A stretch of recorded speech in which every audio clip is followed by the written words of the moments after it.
Welcome to What's Left, the weekly political discussion challenging the mainstream left. I'm Eduardo Barca with co-host, teacher and socialist Andy Lipson, writer and teacher Jessica, and community organizer and socialist Kenny Cepeda. We are online at what-s-left.webnode.com. You can find that link in our episode notes. You can also subscribe, rate, review, turn on your notifications, and share your favorite episode wherever you found this episode. Thank you. Well, joining us today for today's episode is our frequent guest and very cherished and beloved Alison McDowell. Glad to be back. A mother and independent researcher in Philadelphia, Pennsylvania. She blogs at the intersection of race, finance, and technology at Wrench and the Gears. We'll post that link in our episode notes. Alison covers a range of issues related to digital empire building. So we'll have her information in the episode notes and in our blog as well. All right. So today's topic will be about, as Alison corrected me earlier, the predatory conditional cash transfers and cybernetic futures that are supposedly, I quote that, supposedly there to help financially under-resourced communities.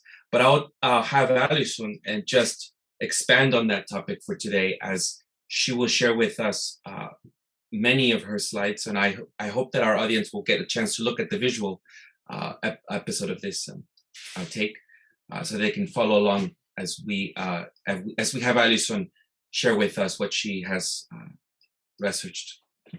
Alison? Welcome, by the way. Thank you so much for being here. Welcome back. It's so good to see you again. Well, initially I sent the link because I was working, in December, I was doing all this deep dive research into Brazil and human capital finance in Brazil. And it was linked to this Bolsa Familia, which was a cash stipend for low-income families, and that they were using that as part of their early childhood human capital bond program. And then early on, then I realized oh, wait, actually, the earlier program started in Mexico in the mid 90s. And then in January, I sort of did a deep dive into, it's like country by country, human capital finance, right? And it's deeply embedded in Latin America. And so I did an article that came out, I think in mid-January, and I sent it to you guys because, again, you also have connections, both to the Bay Area, the techno part, and then Latin America and what the deployment was. So it's been a couple months in between, and literally my brain has gotten full of a lot of different kinds of content, ranging around theoretical physics and brains and paranormal activity and all sorts of other things. So it's not quite as crisp as it was in January, but I did a good refresher, and I'm hoping that you would have some thoughts on this stuff as well. So I have a bunch of slides that incorporate both information from the article I wrote in January on conditional cash transfers in Mexico and the origin of that program in the 90s and the geopolitics of that. And then I'm bringing it somewhat, if we get to all of it or how much, maybe we can come back if we have to break, to the UBI program that's in Oakland, and how we've seen this coming for a while, right? The UBI, and I keep saying, oh, it's going to be on blockchain. It's going to be programmable. It's not what you think. So how to navigate that with left-leaning groups, around what it means to have this money floating around, but for a larger purpose, which is the data collection. So I have Oh, go ahead, Kenny. Yeah. I have a couple of questions already. Oh, okay. Can we maybe sort of loosely define conditional cash transfer, and then what UBI stand for? Right. Universal basic income. Yes. And I don't know, maybe we could throw up the first slide because it's a tweet that I did today that I think is helpful framing conversation. All right. Let me do the share screen then. I want to add programmable money to our list of terms. List of things. Can all y'all see this set? Yes, I can. So just to the next one. So conditional cash transfers, programmable behavior, and universal basic income, UBI. That's sort of the title. Okay. And so this was a tweet that I had this morning because I alternate between dark material, lighthearted fare every once in a while sprinkled in, and then some frustrated cries for why are people still not getting it? And this was one of my, why are people still not getting it? But I think, and I would like to sort of open up with this and then see what you guys have to say about it. literally for the past year, maybe year and a half, people have been talking about the central bank digital currency. And increasingly, they've been pairing it with the climate parameters and environmental social governance, and linking this idea of a digital currency that can have restrictions put on it to one's carbon allowance. And so that in the general, even the alt media space where this conversation is happening, it's generally happening, it's being framed as sort of from a positionality of middle professional class people, maybe who are have some side crypto investments, tend to be a little bit more libertarian, and sort of the framing is all about intrusions on one's free liberty to do whatever you want with your money, which in and of itself isn't, there's legitimacy to that, but it's a certain frame and it doesn't go deeper than that. People don't wonder, where did this come from, this idea of these digital payment systems with limitations? And what I would say, and as we work through the slides later today, is that it's very much enmeshed in globalization and sort of financial imperialism, World Bank, IMF, and the dispossession of large sections, large communities in, the developing world, global south, however you want to frame it, where they're looking to manage those people who have been displaced by globalization, are sort of controlled by that, into social service support networks that require certain behavior. And that's what this conditional cash transfer is going to be. It's that we will impoverish you and dispossess you from your direct access to your land and resources. But then in exchange, we will give you some scraps of money, but you'll have to jump through a lot of hoops to get that. And so that's what we're going to talk about in Mexico. But even so, like, I have friends who have navigated public assistance. Like I have a friend who is on long-term disability, and it's difficult. Like it is a very difficult process to like you can have your whole job is just be to like navigate that process. It's not easy. And they were the ones who initially showed me about they call them the Obama phones, like the phones they give to low-income people, which are sort of your minding device. And that increasingly this programmable digital money is going to be on that device. And so in the conversations that are being had, even in the alt media space, even among people whose frame is finance, it's from a pretty privileged position. I don't really see any other people going back into the impact space and saying, what does this look like in terms of programmed public assistance? And then how does that relate to not just public assistance under the idea of people who are financially precarious, but even people whose children are accessing public education, right? Like that's a public benefit. And that, what does that part look like, right? What does it look like to look at how the global south has been managed by the IMF and the World Bank, how these conditional cash transfers happened?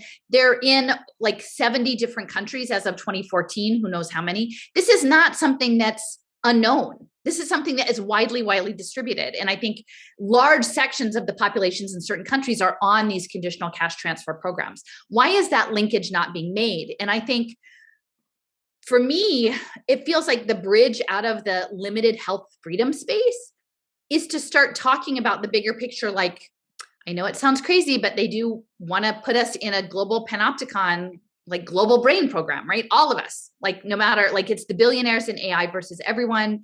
And if those of us on a left-leaning progressive side could start reaching into those spaces and say like, no, it's not just about like selfish libertarian, like tech bros who want to dabble in their crypto. Really, this programmable money has really, really strong control mechanisms for poor people. And is that how you treat people? Like who are low income? Is that what socialism is? Is that what, a progressivism is? And I don't think most people would say it is, unless you're like that, whatever, automated luxury communism craziness.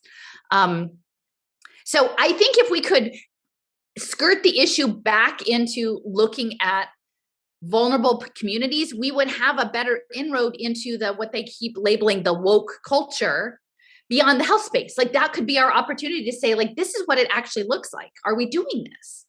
And that we could build bridges. And to me, it feels very intentional that people who are prominent that I have spoken to directly in this space and laid out what is happening never incorporate it into their analysis. So I don't know, like, do you guys have any thoughts on that? Central bank digital currency? I think we talked about question about universal basic income is a certain small amount of money that's given to people. At this point, they say it's given with no strings attached. It's usually like $1,000 a month, maybe $500 a month, just to be a little extra, to give you like a padding. But it's always that, you know, they give you the free stuff first to get you hooked. You know, it's never going to be that indefinitely. So that's my feeling about the universal basic income, which actually the structure for that was initially advanced by Milton Friedman, you know, of all things. So it's not a progressive program really, unless it's eugenics-based social progressivism.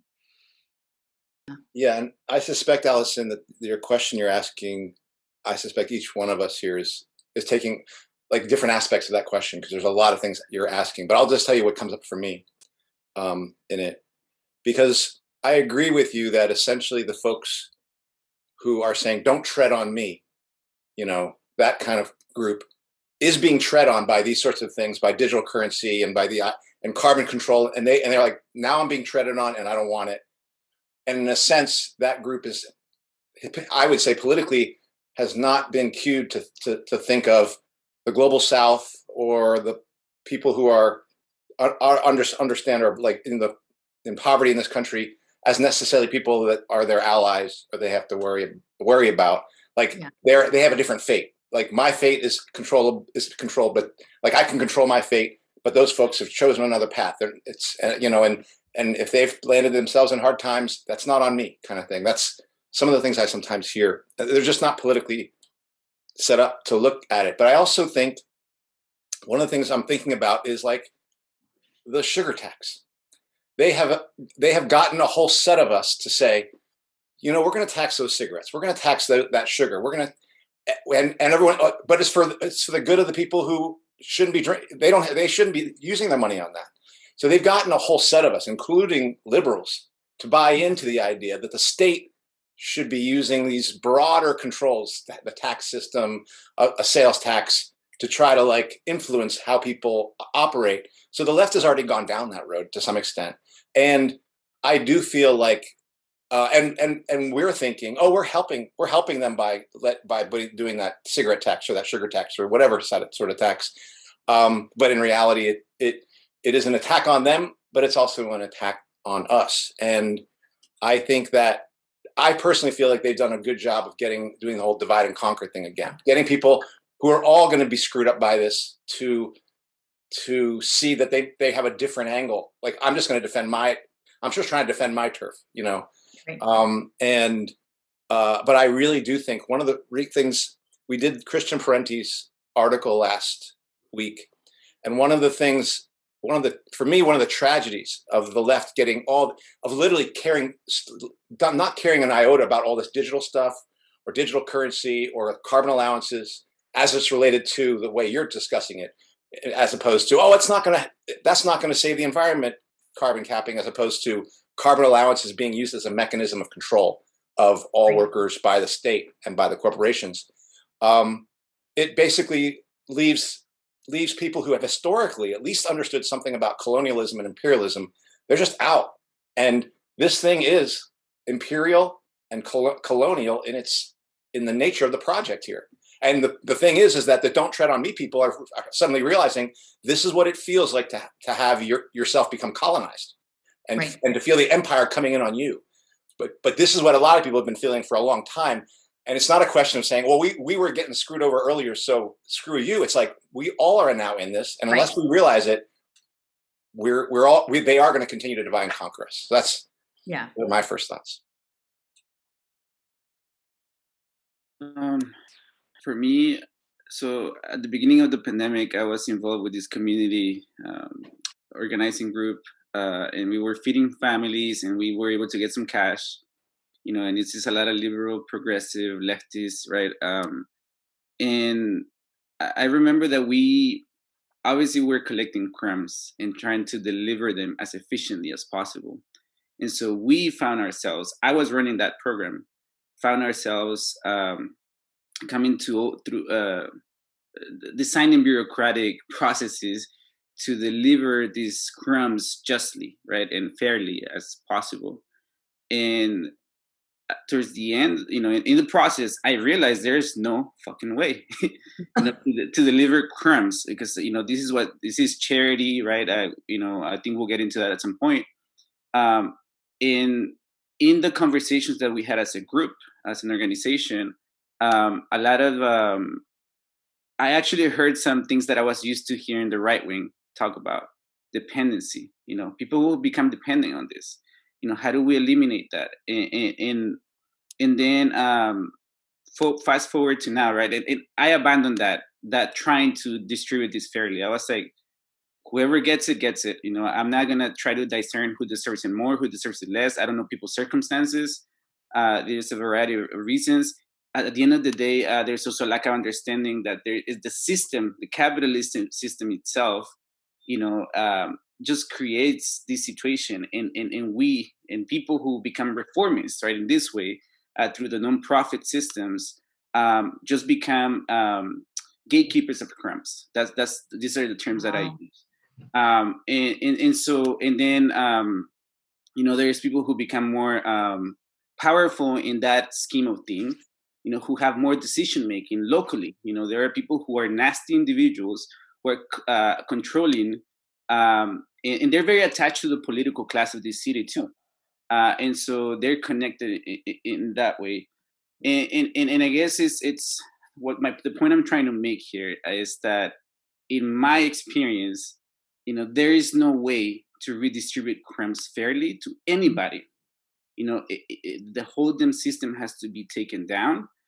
But like Lipson said, the left is committed to this idea that technology can be used and repurposed for the good. I have friends who are literally in ed tech right now, thinking that they can, in like nonprofits that are pushing ed tech to bring marginalized communities up, without understanding the full picture, because there is very little understanding, in my view, of capitalism, how the system pins us against each other, and it also, there are structures of honestly dishonest people in the nonprofit system that obviously they're defending their turf, I guess, and in their way of seeing things. There's no debate. Everyone's committed to this reformist worldview that we can just make capitalism better, and if we just had better policies.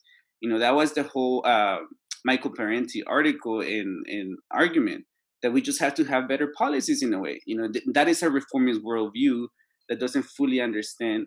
And so we get into this, you were asking the question, Alison, why aren't people talking about this? Right. Well, it's fascinating because I mean, when what you just said, like it was impossible, and then you were initially trying, and then you just decided to just, do, what they would do is they would create those banks of Amazon lockers, right? And they would put stuff in there, and they would have some AI run the codes. And whoever got the code could go unlock the locker. And then there wouldn't be no people. And that's like the friends who say, oh, if we just had a better system, then it wouldn't be corrupt, because the AI gets to decide who wins the lottery to open the locker for the day and get some toothpaste. I mean, that's I think the logic of the solution of the Bay Area is the techno fairness, this industrial. Anyway, that's like when you're saying that and you're like, you can't make it go far enough. You can't, it's never going to be right. And they would just say, oh, well, we have an equation for that. We have an equation for managed scarcity. So anyway, I don't mean to, you have other thoughts. Yeah, Kenny, when you mentioned ed tech, I literally was in a faculty meeting just this week, and we were supposed to be brainstorming ways to spend money, very small amounts of money, but it's the English department, but to purpose it toward like anti-racist, equitable usage. And most of the conversation revolved like around technology. So I think, that the whole ed tech area is definitely a very salient example. So just to start off, this was the cover of my article, and it'll be linked in the slides if people would like to read it. I do think that control of both the education space and food access is huge. And I think both of those are about it is sort of like terraforming the mind and body for this human plus world that they're building. And, I've talked about that in the past, the Japan Moonshot project that they imagine through frequency and radar and, the metaverse that we're going to exist as some holographic representation of ourselves. And so I think that there are specific things that are being done to people's bodies to prepare for like nanoelectronics. And then I think that there are elements of the way people's minds work and limiting both your mobility of your physical body and preparing like your consciousness to accept this that is coming. And, we'll talk about it a little bit later, but the image that I picked for this, I do think that because Mexico was the center of the Green Revolution, the first Green Revolution, to me, it feels like there's a dispossession of like the sacred aspect of corn culture in all of this that's woven in. And I would be interested, Eduardo, like if you have some thoughts about that. But I think that the takeover by the Rockefeller Foundation through the Green Revolution that was centered in Mexico in the 40s and then expanded, and then later with, I believe, Ford, and they went into India, that is very intentional. It's about using genetic modification and changes to the food systems and then separating people from the land and their food. So that's the article. And then I have a slide, and I would encourage people to maybe click through the link on this. I'll have a number of different images from this document. It's a World Bank document from 2014 on specifically an analysis of conditional cash transfers. And so they're talking about unconditional cash transfers versus conditional. And so unconditional is sort of where we're at now, where they're talking about doing these pilot programs like, oh, we'll just give you $500 a month, just sign up. It's no big deal. But as so many of these programs are, is that they introduce them on certain terms, and we'll see a slide about that later. And then they add more and more conditions and more strings attached. And so they talk about it in a very outright way that the conditional cash transfer makes it appealing for conservatives. It's threading the needle, right? You sort of say, oh, well, we're taking care of the liberal concerns that people in need have access, but then we can put requirements on them. And so that makes it seem fiscally responsible. So it's sort of a classic third way, approach. I don't know if you guys have any thoughts on what I just said. We can go forward. I'm just curious, Alison, if you're discussing this part of regarding the corn culture. I mean, do you have any just thoughts on genetically modified corn? Well, so I mean, my understanding is that in Mexico, like you can't grow genetically modified corn. Although I think they're still importing GMO corn for feed. So it gets in, you're not supposed to grow it, right? And so what I'm seeing is, because I was actually trying to pull an image, and I have an image earlier today, but what I'm seeing now is that like heirloom corn looks like it's being set up as an impact market. So it seems like what they do is they marginalize cultural practice to a certain point, and then they start pulling it back in and uplifting it, but within certain set requirements, right? And so you downgrade something for decades, and then when it's almost in the ground into the dirt, you pick it back up and you say, oh, look, now we're going to make it nice again. And then you do that within the terms of the conditional system. And so I can see there's an aspect of cultural preservation that's baked into these environmental social governance markets, because if you understand it within this, what seems like really strange, but this broad concept of getting data on everything to craft this really granular global brain, even things that are sacred, if you can find out a way to represent them digitally, are important.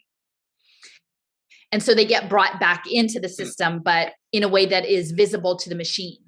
Not in a way, and I'm sure that most of the people operating in that space feel like they're doing it for the right reasons. And like, I don't even know if you knew that it wasn't for the bigger structure was a compromise, that you wouldn't still do the work because it's still important. It's just, it's all being managed. Not all, but largely, like if or institutionally managed, maybe not on individual people. Well, the only thing that was coming up for me was just when, because I know I'm very familiar with the conditional, and this is something that Brandy had to experience, because when during the COVID period, even though she's her own business, there was a certain set of small business in California that could go for unemployment, but all the different metrics you had to hit in order to be on that unemployment during that time. So I'm familiar with the conditional part, but it just makes me think back to the time, again, just around COVID, all that discussion, when they were putting in $1 trillion a day into the economy and sending in the banks, and there was no condition on that. And in fact, they were talking about how the tiny little group that might be overseeing it was so small that they were like a thimble in the ocean as money is just being shoved into banks and being shoved into, I don't even know where it went, but so, and I don't even know what the kind of numbers we're going to be talking about in terms of the amount of capital or the amount that but I just find it very interesting of what a microscope is brought on poor people and on regular people versus, and that has to, because they can't control their own lives. And then, they can't be trusted to do anything in their own lives. Like you say here, the poor know what they need and will spend or invest it as they meet their needs. And where the language for the company is like, we don't want to interfere with entrepreneurial spirit, and we don't want to direct them to do stuff. So that's the thing that came up for me as I was listening. I kind of call it the monopoly money. It's like for the game.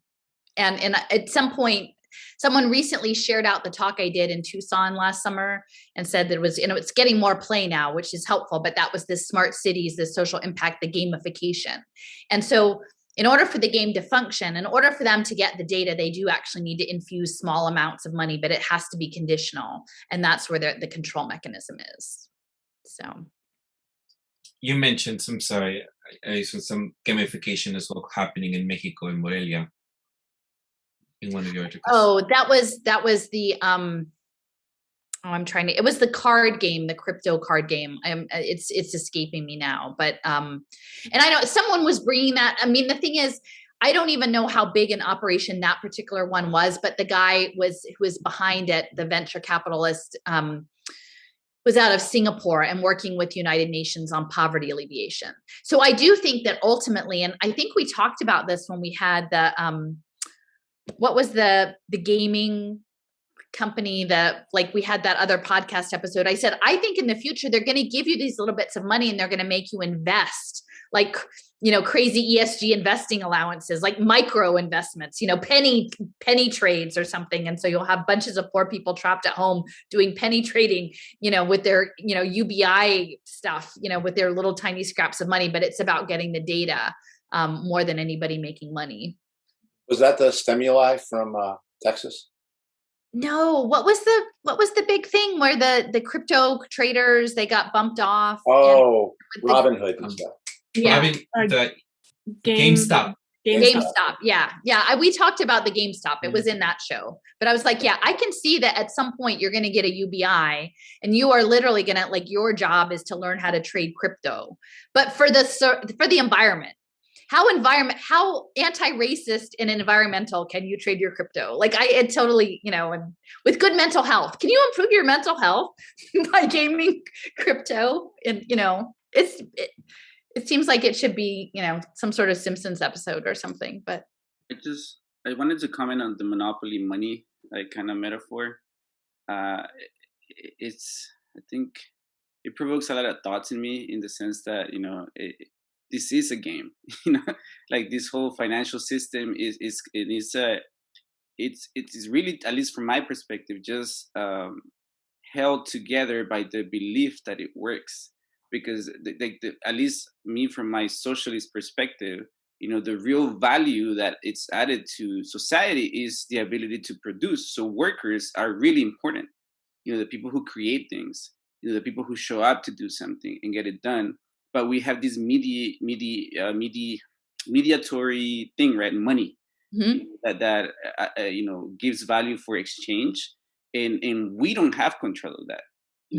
So the game is, and again, in these conditional cash transfers, at least from my perspective, they've existed to some degree always. Like unemployment and all that.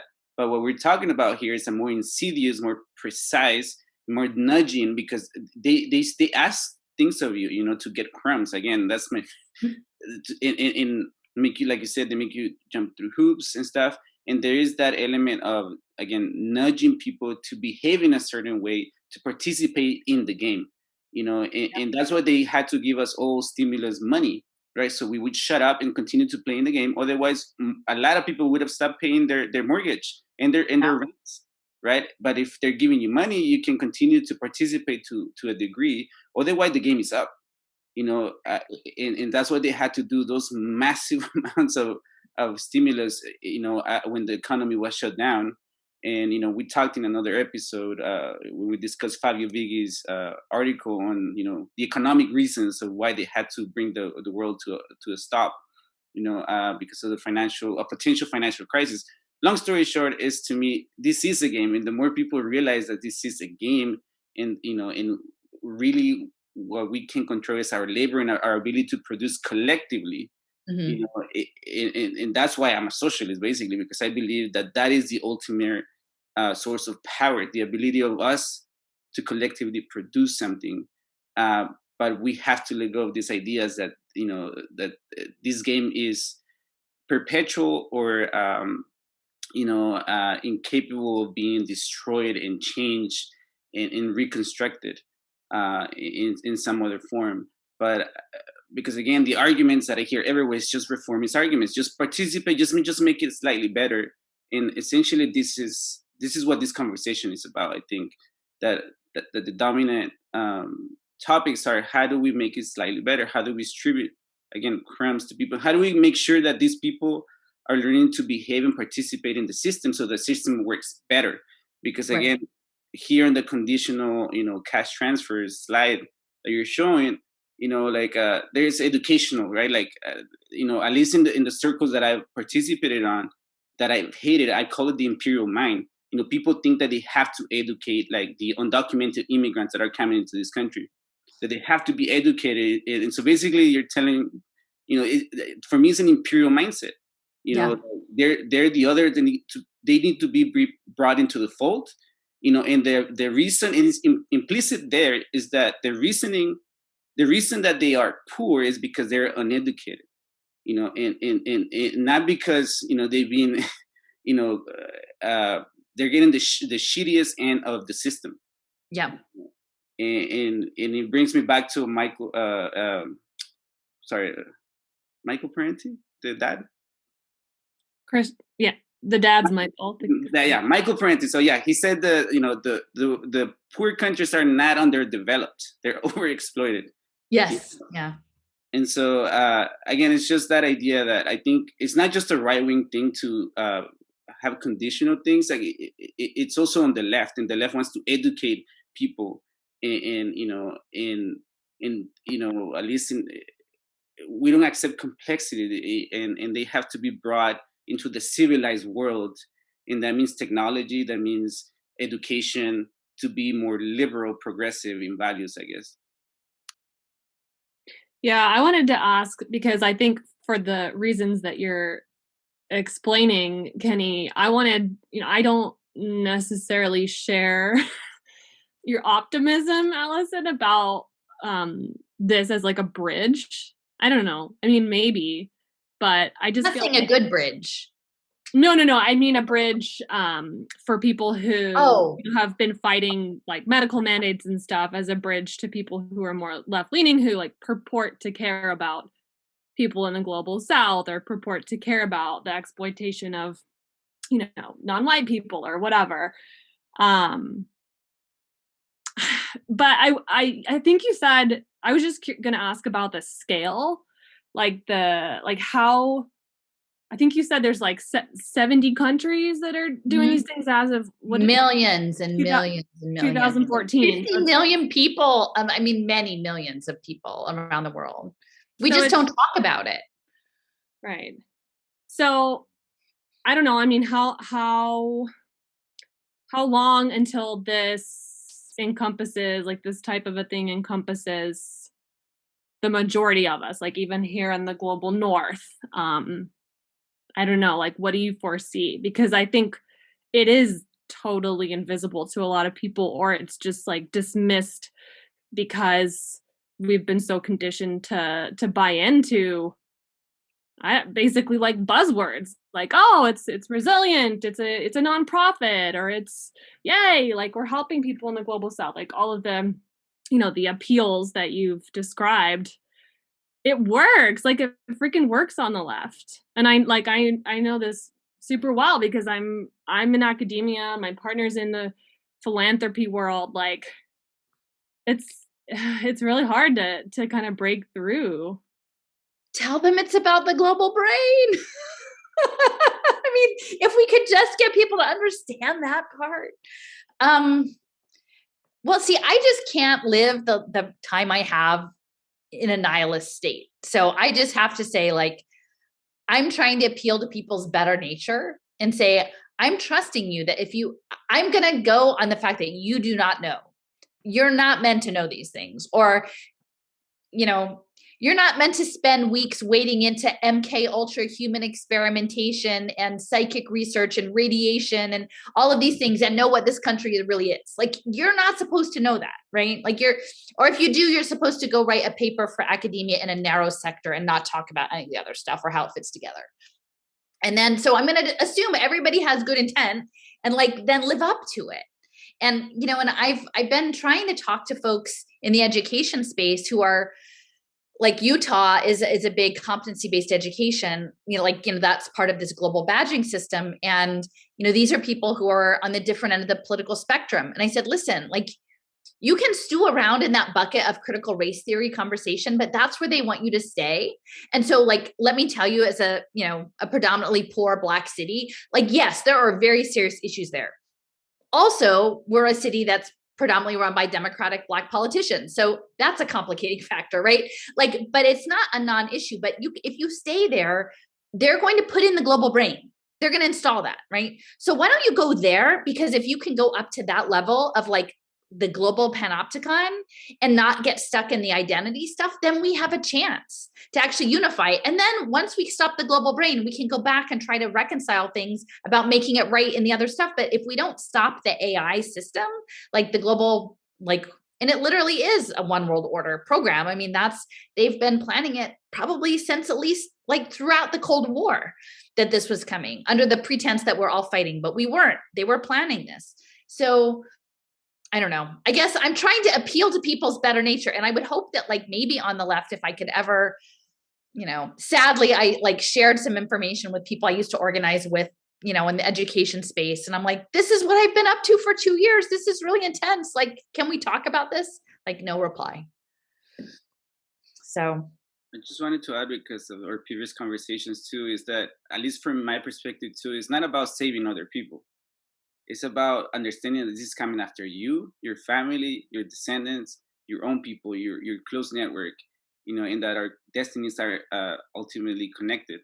yeah. That and like, again, I think that the purpose of this conversation is to show that this has been planning, has been tested, and it's coming this way, right? Yeah. And it's gonna be very insidious in our lives.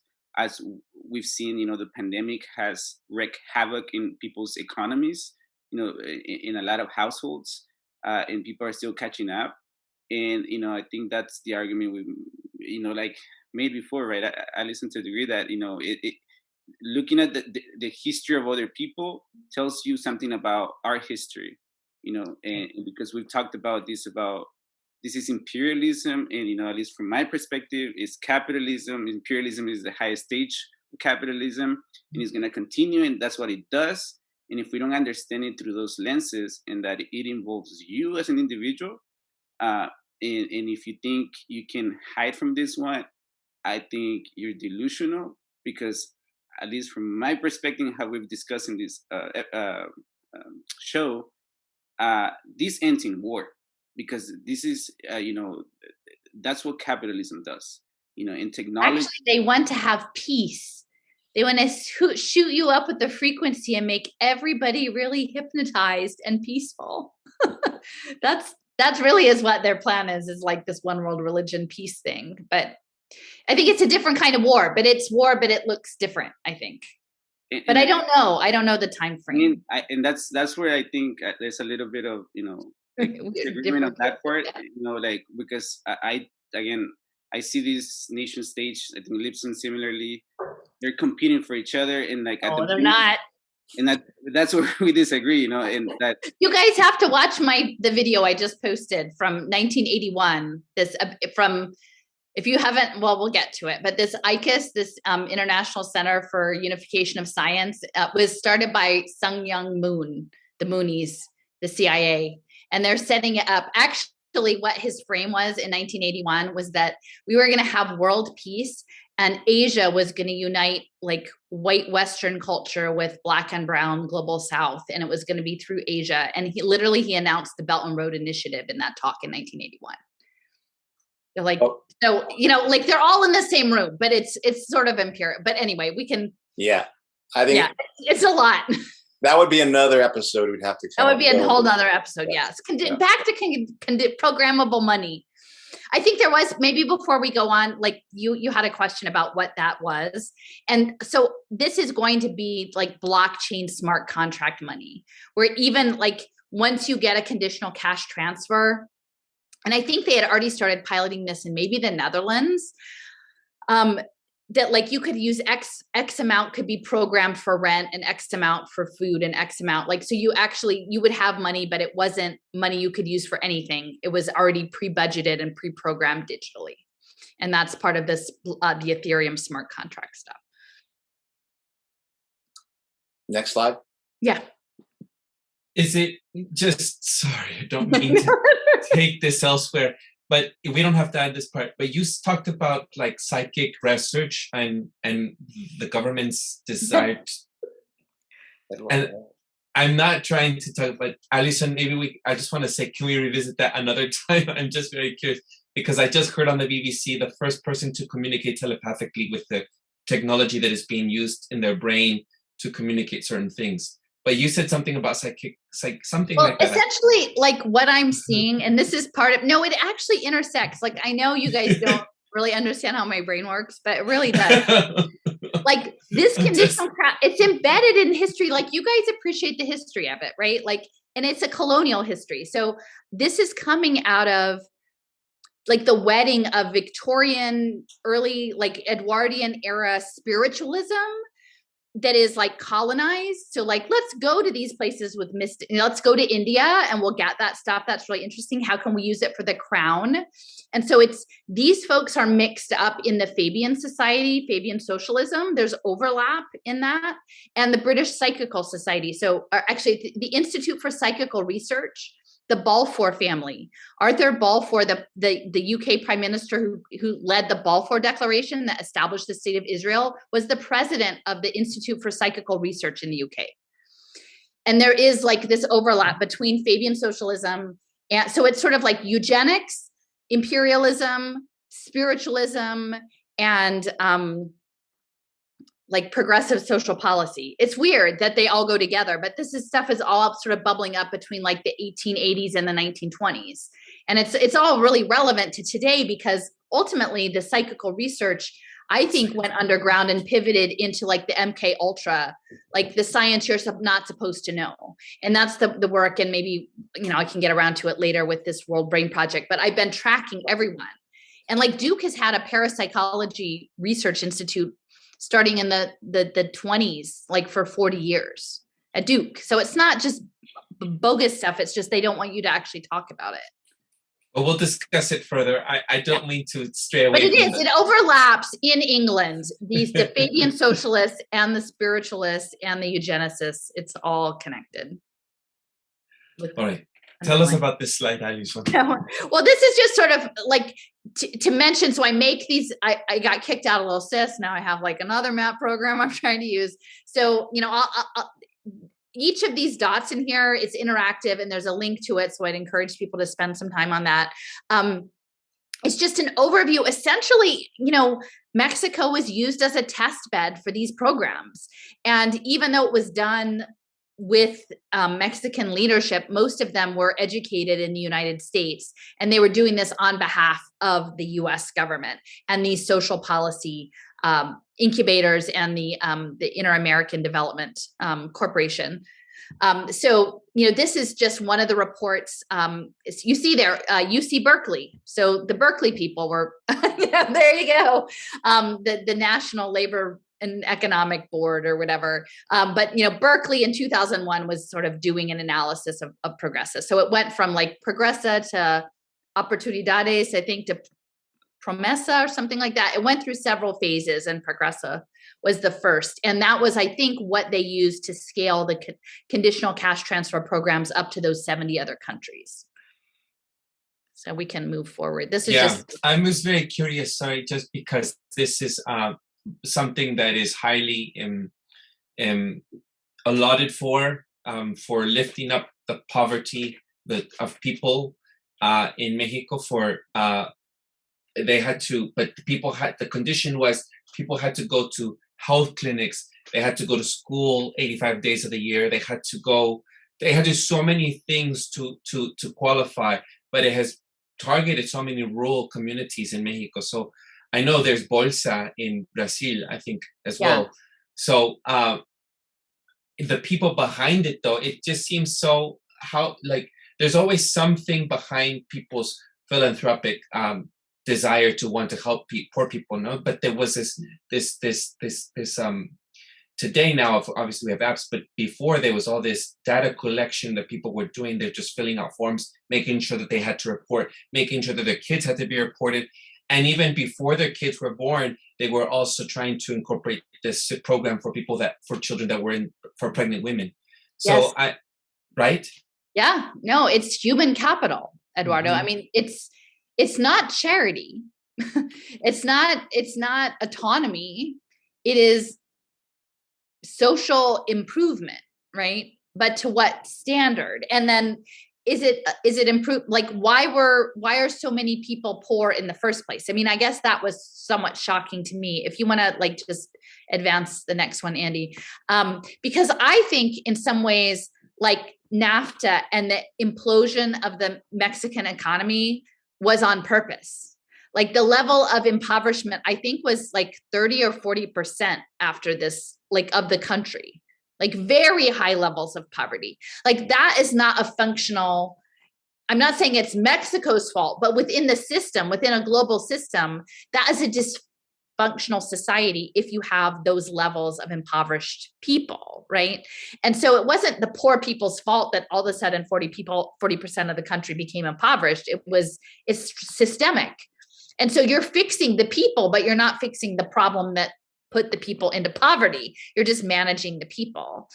And so like, I didn't have a really good handle on, it's funny, you hear these names, and of course, I should be better educated about global politics than I am. But when I started looking into Zedillo, he's just your total globalist, right? I mean, he came out of Yale, that's the whole skull and bone stuff. And then went on to work with the UN on the drug policy, on finance for the Sustainable Development Goals. He was the chair of the Rockefeller Foundation on Planetary Health. Co-chair of the Inter-American Dialogue. This is all about finance. Let me see. And later in his life, he was part of the World Health, World Health Assembly to review how international and national institutions can prepare and react to pandemic. Totally on board with all of that stuff. And then actually was running the Yale Center for the Study of Globalization. Well, yeah, I guess so. Right. I mean, he was at the center of globalization. And so these people then are uplifted. Again, it's the talented, it's the Ivy League guy. He's the global, look at he's on all the committees, democracy in the digital age. And so you have to question, I guess, what is the story? And this, I think we'll get to in the next slide, but I did pull in the Orozco, what story are you in? Are you telling the story that all the Mexicans want to come and go to American Ivy League institutions and live in our story of being the empire? But not everybody gets to live that story. So most people are going to be poor people jumping through the hoops of going to the health clinics and attending school that teaches you that you're no good, and then a few people get to do that. So, yeah. I wanted to add that even before there was Carlos Salinas de Gortari, Harvard educated, he was the poster child for globalization also. He was the one who got NAFTA started. And he got also involved. But again, another Harvard-educated president of Mexico who set up, NAFTA and the mass exodus of Mexican workers north when NAFTA came into place. And so Mexico has a long history of U.S.-educated, Harvard-educated leaders who advanced globalization. And so I'm not surprised, that it's all connected. And I forgot to mention, so I think he was with the bank, Central Bank of Mexico, but also in the Secretary of Education.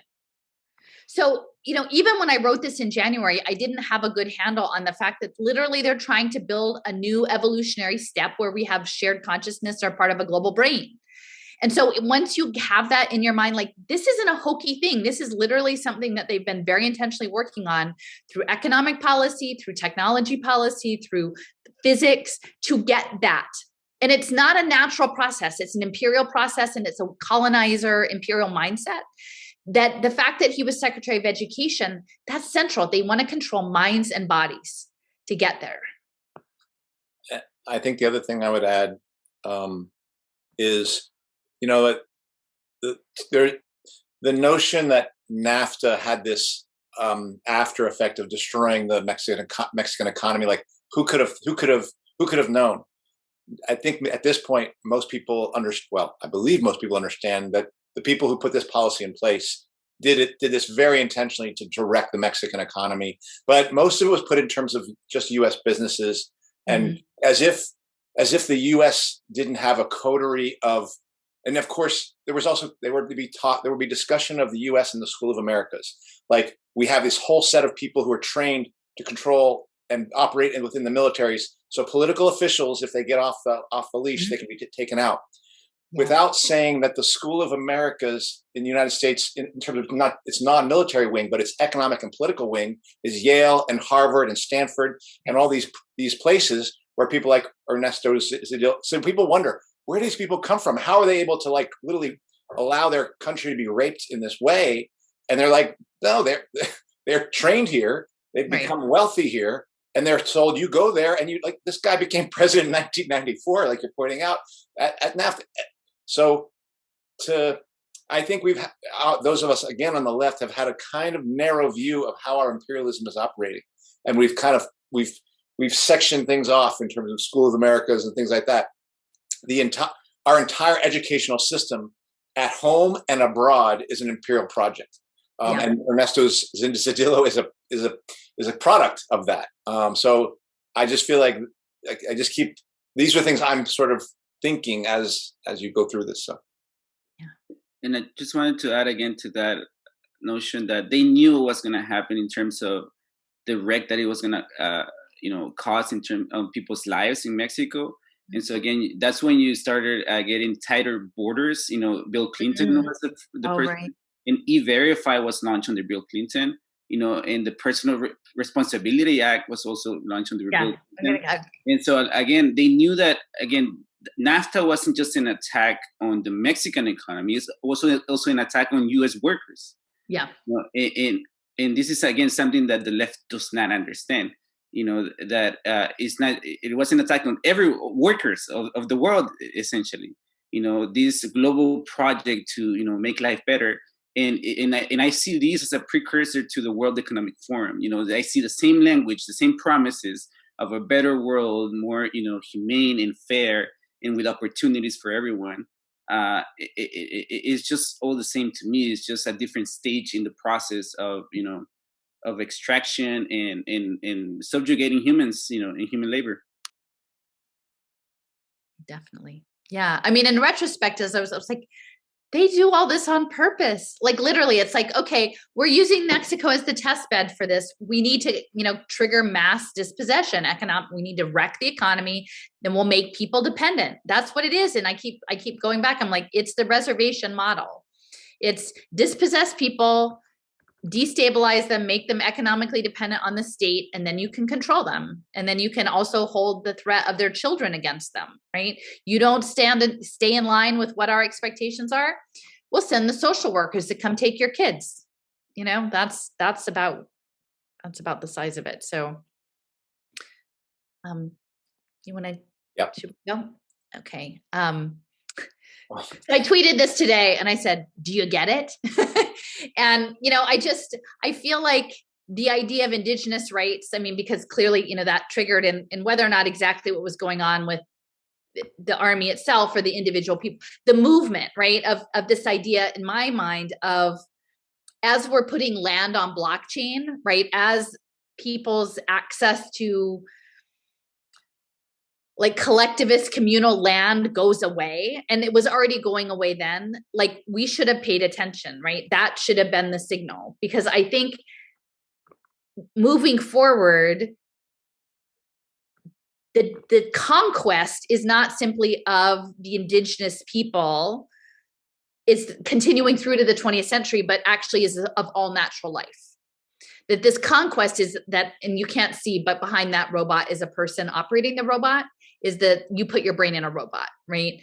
That literally indigenous, and I'm not meaning to dismiss like or marginalize that unique struggle, but we are all getting to the point that we are going to be superfluous to an automated system. We are literally going to be, their goal is to have us submit to train these robot replacements. And so, trying to navigate an understanding of that historical, I keep thinking, and again, with those of you guys in California, it's the mission system, right? What we're dealing with now of programmable money and these banking systems, it is an extension of ring the bell, do the thing, or someone will beat you, right? Or someone will rape you, or someone will do these things to you, or withhold food from you. Like it is that California mission system that, throughout Mexico and all the way up, is what's coming. And in that struggle, I think is like, how do we not appropriate, but how do we properly reflect on that and then figure out what to do next? Because to me, that's the story we should be looking at, is within that lens. And that's the lens that I feel really lonely out there in the health freedom space, is that, it's not, that isn't the lens people are in. It's the red, white, and blue patriot lens. That's the vast majority. And I'm like, I don't know, guys, it's more complicated than that. Just want to say real quick that, like the whole disappropriation, wreaking havoc in the economy, destroying people's lives, it again brings us back to the pandemic, in the last 2 years, and how it has dispossessed so many people and put so many people in a precarious situation. So what's next? What are the solutions? And that's why I'm like very curious about this topic, right? This conversation. Because, like the havoc was wrecked, like it was there, and yes, we're being data mined with all this stuff. What's next, in terms of the state and like in terms of the systems that you're talking about? That's kind of like what I'm paying attention to. Well, and I would just go ahead. No, go ahead, Alison. Respond to Anthony. No, I would just say at this point, and I think we have different frames, is that where I'm at now, and not to be flaky, but like, if the struggle is limited to the material realm, it feels very big. If you just look at it on pure, like the material elements of like, who has access to which resources, the prospects do not look good. And so, but I'm not giving up, I'm not running away, because one, I want to defend the thing that I care about, my city, my community. Like, I don't want to just go remake myself in a cave somewhere. And so I feel like at that level, it becomes, there's like a spiritual struggle. And then I think, even though it seems, going back to what Eduardo, we had this conversation, there is something in the immaterial that they know about, I mean, I can tell by researching and seeing the amount of resources that these theoretical physicists, these applied sociologists, they wouldn't have spent all of those resources if there wasn't something there. And I don't think you have to know all of those things to get there or to have access to that. But I think there is something. And there's like no guidebook. And I'm not here to like sell you a crystal or a thing or a frequency or like, I don't know. I don't really know how that is, but I have to believe that there is beyond, there's the material, sure. And I'm not saying like abandon the material, only do the other stuff, but I'm like, I feel like it has to be both. And if you have ideas on that, I'm open. Like, I'm still trying to figure it out because like, I think there is like, I think they're manipulating stuff in some non-material ways, that are hard to conceptualize at this point. I think it maybe in 20 years, we'll be like, oh yeah, that's when they were hitting the like frequency beam or whatever. But we don't know. We don't have a language for it. It's like, you know, so anyway, that's just. Yeah. So, I mean, just on that last point, your kind of, your description of it's like a sort of perversion of spirituality that you see on the other side of those of us who also see it as a sort of spiritual battle, or I mean, I think that, I mean, I don't know, perversion. I know that they know that there's power and influence in spaces beyond what we normally are sensing, or like average people like would know how to access. I don't know. Like, I don't like to just jump into esoterics, but like when you spend time researching like the grants behind this human ecology like program that was based out of Cornell and looking at the money that the CIA put into that, like there is, you know, and then knowing literally like communities that have their direct cultural practice in a mystical tradition. I don't know. Like, I think there is something. And I would say like my you know, I had a friend recommend Michael Talbot's book on the holographic universe. I think there's stuff that they know. Like, and I don't claim to know all the things, but I'm like, no, they know some stuff, or they think they know some stuff. So I'm going to assume that we can use that stuff too. And maybe we can use it intuitively. Well, just to and also say something, because I think I know what you're referring to, Allison. And I think it's something I kind of mentioned before on an episode that you were on, where I had seen that article about the CIA doing for 10 years of study on shamanism to see if they could find out if there's ways of doing espionage by sending your spirit out. So they had been studying this stuff for 10 or 20 years, very much honoring the tradition, because they were saying, there's something we're going to go look at. What it convinced me of is these people won't leave a rock uncovered in order to, and like, it's not a question of, oh, we're going to screw up the shamans. We're like, let's learn about shamanism to see if there's some way we can use some of their techniques to send our spirit out and get information on our enemies, you know, and use it for war or whatever.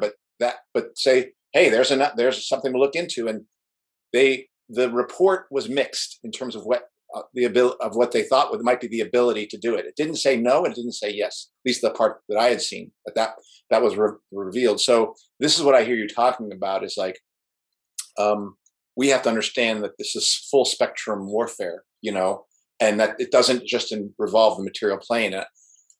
I will say, when we had our discussion, or when we had the people from the Luminary Village visit us or give an interview, already really at least one time I visited them, there was a person giving us talk about ghosts and about EMF signals in your house. And it's not feng shui. It was like, I mean, it sounded like kind of like feng shui, but it was talking about spirits in your house in relationship to the 5G, but it wasn't 5G. It was like talking about how are the spirits affected by these electromagnetic frequencies that are coming in. And so I do think this person wasn't necessarily into the World Economic Forum discussion. This is just their their beat for understanding how to make your house a more livable place for you. I think those things are going to be part of the new society that will be built. And I think that those things are coming up into people's consciousness because, like, as Western medicine and Western education, and as it literally becomes exposed as broken, people are going to find other ways of getting an education, of educating themselves on things that actually mean and matter. And that we will probably find ourselves expanding into areas that I didn't think I was going to be learning about, like ghosts. I mean, I didn't know that was something that we needed to discuss, and still don't know what to say about it. Like what these people are after, the global is heart mind synthesis. And so if you actually look at the wearable technologies that are coming on, and I know this is like so off topic, but like they've got the brainwave monitors and the cardiac, right? And a lot of the injury stuff that's coming, the fallout is neurological and cardiac, right? And so they're creating opportunities to get this data. And actually there was something, I had a colleague who initially was an advocate around this, something called I Heart Math, which was this biofeedback thing, like it's like a biofeedback loop to like calm yourself or whatever, and the use of it in schools. But it was before it was connected to the cloud. And then when it went connected to the cloud, they were like, oh no, like this is not good. But I think that there is something I think there is something about heart energy. Like there is an energetic, and I don't know. I don't want to be too loopy about it because I don't have anything firm, but I know they're interested in it. And I feel like, sure, like build community and stuff in your material world, because I think that the energetics of the community building process are really important. And whether you're building community because you think you can somehow overpower this seemingly indomitable force, like I would say, don't do it in spite of that. Just do it for you. Do it for the energy that you get in building that community, not in opposition. Because once it becomes like I'm doing it in fear or running away or whatever, then it's a different kind of energy. But just like a celebration of it, like your gifts. And I think in and of itself, autonomously, that would be pretty amazing. But it's like this heart energy, and that if we can make an impression in the frequency, if this is a holographic reality, is there a ripple? Like how far does the ripple go? And we don't know. Like we don't know what we do today or who we talk to or what conversation will plant the seed that like may sit there for 3 or 5 years and then come up some place and we'll never even know about it. But it may disrupt some aspect of this machine. So that's why I'm on material versus psychical.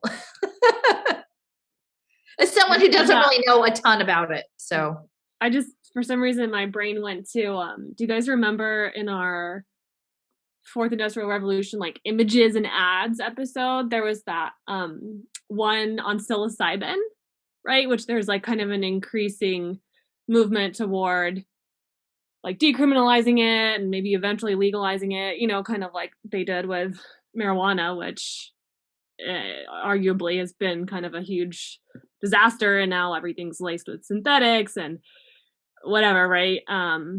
But all the extra money like is totally going to help poor disenfranchised communities, sure.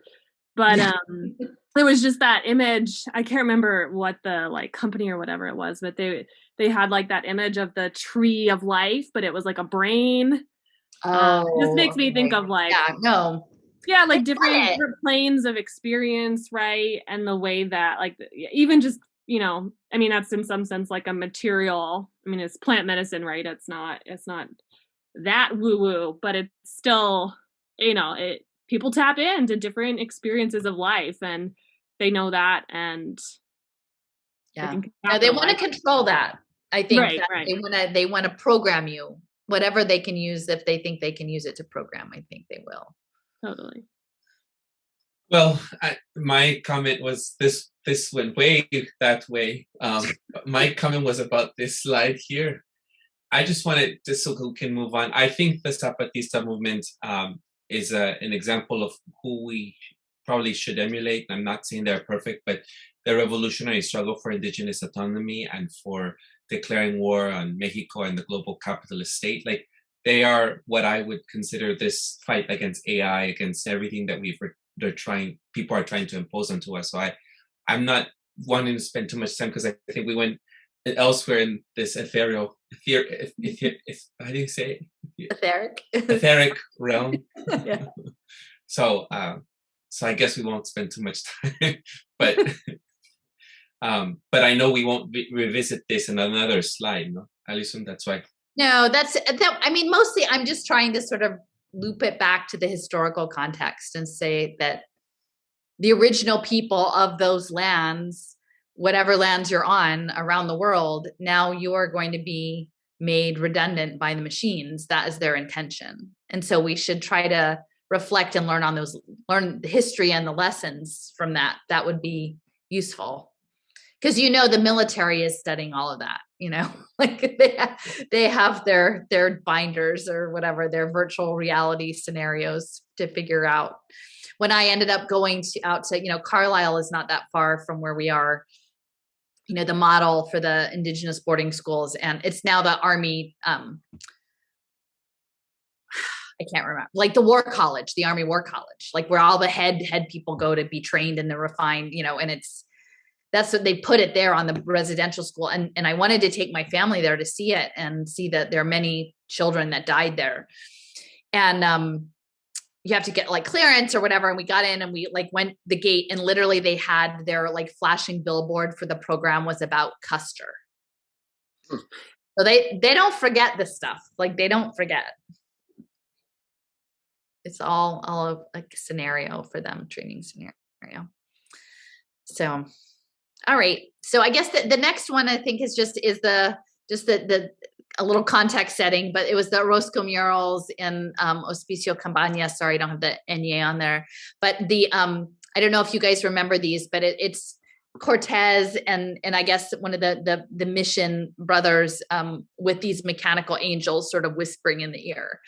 And so I feel like there is this domination culture that has gone back since the arrival, in the Americas of the Conquest, and the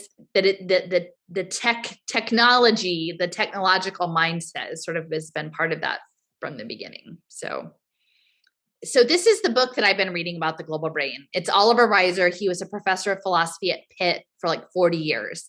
And he worked with Julius Stolman and Fritz Kunst on this global brain project up through the 70s. And so he's written quite a number of books. I have another book.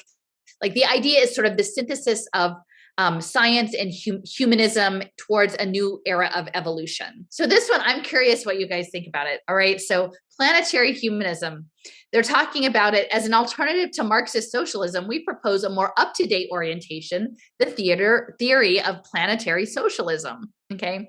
So they're figuring that there's going to be a universal civilization to fuse many features of political, economic, and ideology.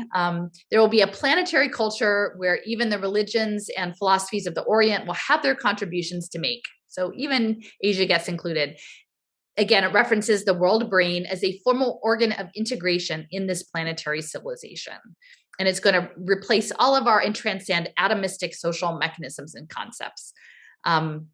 And anyway, so I this is sort of where they're at, and it is the one world order, but there's part of me that sort of, and looking back, and I've seen that, you guys have probably seen like the Barney Miller clip that came through where the guy, like then the trench coat comes in and he's arrested and he's like, no, there's a one world order. It's called the Trilateral Commission. And he goes on. And it like literally is all of the things that are actually true and real. And the guy isn't crazy, but he sounds crazy. And I keep thinking that looking back, that some of this, it feels like they were set up to be made to look crazy, right? It's like that the whole conspiracy movement feels like it was set up so that like when this finally happened, you would be like, you've been talking about that since the 70s. You guys are just conspiracy people. Like it's a dismissive thing. But like how you talk about the fact that these very high level individuals were literally talking about a world brain in 1946 and framing it within sort of a socialist construct. I mean, they're saying it's an alternative, right? But it's a socialism that will, and we'll see this in like a couple other clips, essentially wipe out what they call atomistic, like no more identity. Like no more cultural distinction, no more, you know, economic distinction, no more ego. Everything is just oneness. So I don't know. Do you guys have any thoughts? I think I would just say that socialism, the reformist wing of socialism, has a long tradition of saying, look, if you can't beat them, join them, in a sense. I mean, if you go back to Karl Kautsky's hyper-imperialism, the notion that maybe, and it saw the German state, as socialists came more to power and within the state, as trade unions were growing, and particularly saw the German state against Russian backwardness of the Tsar. Like that's the old world. We are going to bring the new world, and it's a new world of integration, of integrated economies, and it proposed a notion that maybe there would be a global peace that would come out of it. It didn't talk about global brain, but it did suggest the notion that there's a road to global peace through the integration of the economies and through the growth of trade unions and socialists in power, and this notion that these people would deliver better things for regular people within Germany, and then within the German colonies, even if they were such any within Britain, with the United States, and then if Russia could be brought in, and the fact that we have to make war on Russia to then get them there, well, that's just we have to break a few eggs.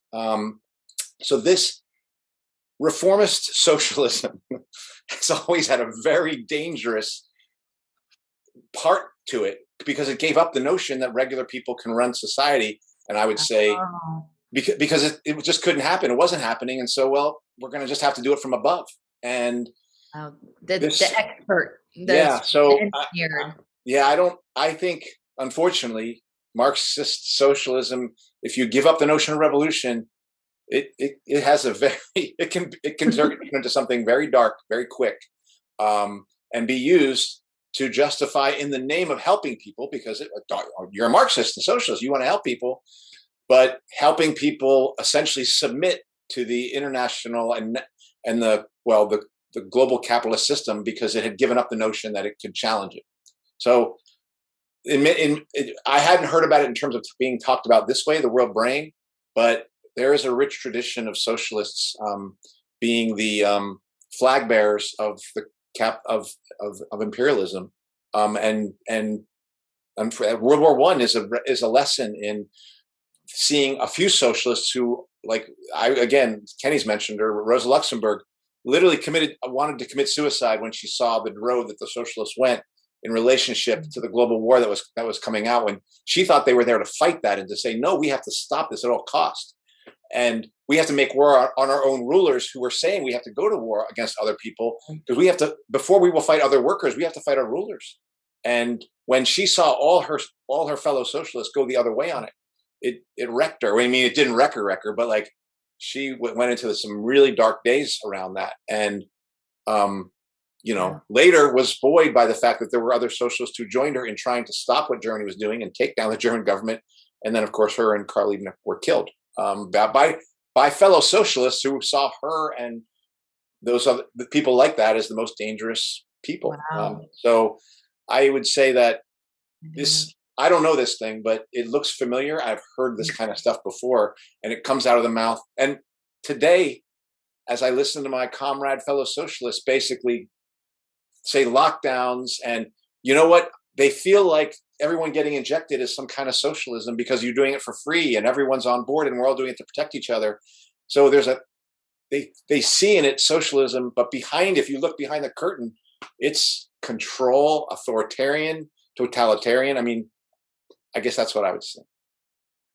Just a quick commentary.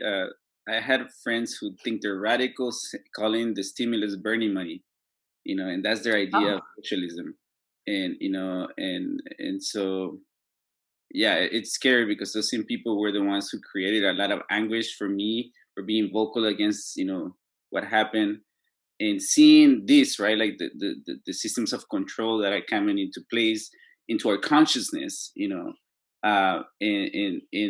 like the prospects of the future. That's why they look pretty dark for me, because we have already been conditioned to accept. And there isn't much questioning And like you said, Alison, the whole premise of conspirational theory is so well ingrained on the left, and they don't realize how counterproductive it is. And if you challenge and raise a voice to something like this, right, like the world brain, or this global thing that will come to control our lives, then you're the crazy ones, and just vote, for better policies and better, leaders. And so and that's why I'm going through this route to the more radical socialist. I guess I call myself a revolutionary socialist. In that sense, there is no fixing this. Yeah. There is no reforming this. If you commit to that, and there is this like phrase that I don't know where I heard it, but if you scratch a liberal long enough, you get a fascist. But I put that also on socialism, people who proclaim socialism and Marxism. And a lot of people, because they are committed to the reformist things, and they actually are doing the imperial work. And so it's scary. That's a great line, Kenny. I'm just noticing the last line of the paragraph, the matter of forming an ideal map of a territory to be. It's like super imperialist, like mapping. Well, this is very dark, but yeah, there's part of me that's like, ooh, Allison, don't show this to the right wing of the medical freedom movement. But like, I don't think that this is like, I wouldn't call these people social. Like, I don't think they actually were. I mean, I don't think Oliver Reiser certainly was philosophy chair of Pitt, but he's framing a story, right? He's like, oh, we're going to have the peaceful story. It's all the world brain, only, haha, it's BlackRock's Aladdin AI hedge fund computer, So can we click to the next one, Andy? I just have a couple of these that I just think were useful. So this kind of speaks, I guess, to the sacred, the material, immaterial, and and something I've been struggling with. Just where does religion fit into all of this? Because I feel like most of these faith institutions are fully corrupted, but then there are still people who have a strong internal compass and a faith practice, and that is really good. And then but at the same time, the institutions of faith are all going to be leveraged into these public-private partnership impact deals. So this in this section, they're talking about that. It says that religions that obstruct social advance must be subordinated. And I think that's very interesting in terms of like reflecting on making indigenous religion illegal, like in the United States, that so many of those cultural practices, faith practices were made illegal until like the 80s. In the culture of planetary democracy, the various authoritarian religions will be obsolete. But the religious spirit, through a renaissance of awe and reverence, will constitute a wholesome ingredient in the universal synthesis. Like it's like a recipe. Fragmentation in society must give way to integration. So I think that's the integration. In the past, morality has frequently been a matter of latitude, longitude, and even altitude. In the future, we must build an international morality.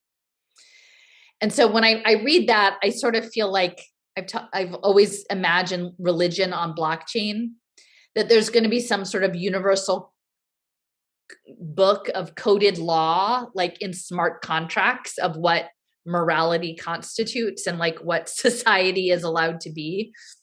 And then when they're handing out the crumbs and the AI gets to decide who gets a key to the locker to get some food or whatever, like there will be some international morality built into that. But I don't know. Do you guys have any, because again, I'm sort of bringing this up. I know this is a little bit tangential to conditional cash transfer, but the religious communities, and I can foresee that especially in Latin America, will have a central role, and the US. I mean, both in the Americas, like, well, all of it really.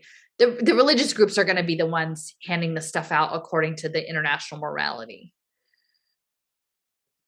They always do with religious community leaders, especially in rural communities. I think that's the religious aspect that will happen. Yeah. I heard this conversation or this video by Fabio Vighi referencing Lacan, the psychoanalyst, and basically he said this quote that historically morality has been weaponized to control every neurotic that wants to be good. And so when I hear things framed in moral terms, I always have I actually am suspicious immediately, because obviously, there are things that, I think are kind of universal, maybe, like respecting life and, respecting vulnerable people. But by and large, when morality is brought into the picture, it's just like the framing for, the vaccine, right? Just get a vaccine, save grandma, save other people, be a good citizen, be a good person. I think it's just a slippery slope, to that we need to be watchful for. And obviously religion uses that to control people, and now we are entering. I understand the whole pandemic through religious lenses. Scientism. Yeah. People who believe in science, but they don't practice the scientific process. Yeah, it's been like a rebirth, like Renaissance, like it says, like a total rebirth for some people, and all the ritual that's been involved. But I think, the fact that so much of the CCT is being, like, will be and has been carried out by, institutional religious organizations, like, it totally supports what you were saying earlier, Allison, about, they know that most people on the planet, like, are inherently spiritual, and that spirituality has power. And so it makes sense that it's not just that they can exploit that, it's that they have to, because it has so much power. Yeah, and that last line that's underlined, the fragmentation in society must give way to integration. I mean, that what could, for me, what is that other than like, you could put it on a flag for this recent COVID period, of like everyone must, but it's very strange, because I do feel like that has really been what they're trying to do. Everything that is on the margins that doesn't fit has to be either brought in or cast aside. And that's what they're going to call integration. And who would have, you wouldn't necessarily know it just from reading that, but that is literally the hallmark for a totalitarian, authoritarian system, to basically say, you will either submit to our plan or you're out, and where you have no place. And if you are out, we are going to make your life very miserable. And that's because at the very same time, while they're saying let's all be on board, they are casting, people aside using all sorts of measures. I mean, we've heard about the vaccine stuff and things like that. And if you don't get in, I think if you don't get on board with digital currency, and if you don't get on board with blockchain, there's going to be no place for you. So that's one thing. And the other thing I do think about, because while I currently, and I'm still looking through this through the lens of Marxism and believe that we are dealing with capitalism, I do know Fabio Viggi has also said, and this is interesting to me, that he's saying that the capitalists themselves are essentially trying to do a trick of moving into a kind of feudal period, a feudal age. And I had thought that the religion and the importance and the centrality of religion as a mechanism of control was a feature of a previous period, of a previous epoch. And it looks like if there's truth that capitalism can be reverted to a new kind of feudalism, it's very possible then that religion and scientism can find a whole new lease on life as a mechanism of control, in the same way that religion and the state were so bound under feudalism, as the way that it was the basis by which a king establishes authority, was his connection to the church, and the sword as a that was a cross, and seen similarly. And so I don't necessarily know if capitalism is turning to feudalism, but I'm keeping an open mind. Allison, you and I don't necessarily agree on, but there's so much of what you've said that has come to pass that I think it's very important to keep an open mind and be prepared to push aside things that don't work. Currently, I see it as capitalist competition, but there are some weird things going on that I cannot answer. So this one, I'm wondering if they're actually talking about universal basic income. And I will say, like at the top section where I have it underlined, it just references sort of like people adapting rapidly. So this is being framed in an evolutionary construct. Okay. His whole book is, and that's very important when we think of eugenics, right? Is that it's the next evolutionary step. And he's saying, well, but he's more of a Lamarckian evolutionary than a Darwin, so that like people can make quicker adaptations, and saying like, look how quickly we adjusted to the radio and television, right? So like viewed in this light, the telephone, radio, and television must represent some subtle structure foundation changes in the brain mind. So he's already imagining how technology changes the brain in quick and direct ways in an evolutionary construct. But then it goes on to say like, they're looking for the starry-eyed genius, right? Which is totally like not socialist, right? Waiting for the hero to save the day. And that he will be an economic genius with a plan, capital P, a world plan so simple and so workable that it will be accepted and applied as quickly and naturally as were the machines that preceded it. And then will dawn the age of ideas and the mutants will come. This is the radio eugenics he's imagining, like using radiation to make geniuses. The mutants will come not as solitary figures, but in increasing numbers to function in laboratories of thought. Now, and this is, like I said, this is not a jokey person. This is someone who's very serious and very connected in this decades of research that I think was like happening behind the spectacle of the Cold War and stuff that we were meant to be busy with. But this idea of, I mean, does that not sound like UBI to you? I mean, a genius economic plan that will be so quickly applied, just like a machine. And then we will have an age of ideas. I mean, it's the story that the left tells about UBI, I think. Like, oh, we'll all be freed up to be like creative people and free time and all these things, which certainly is not going to happen on $500 or $1,000 a month for sure. But I mean, this or the discussion of machines as well. Yeah, blockchain. To be able to free up time so that you can become, as you said, creative. Well, and the presumption that the machines that came before were like somehow implemented naturally. Yeah, and this quote feels much bigger than UBI to me. I mean, it feels more like I think of transhumanism when I see this, and turning people. Yeah, I don't know what to say about it. It's okay. Let's go to the next one, and then we can. Elsie, can I just? Yeah. Who are the mutants in this? Like, was that like cyborg? Like, honestly, guys, from what I can tell, and I haven't read the other book, but they talk about him a lot within the context of radio eugenics, like radiation, that they are literally going to catalyze, like take measures into our own hands to hasten this evolutionary process of like transcendental universal consciousness to turn us, which literally is, if I hadn't heard of the Moonshot Project, which to me is the logical extension of this, like, oh, we are going to live as beings of light, right?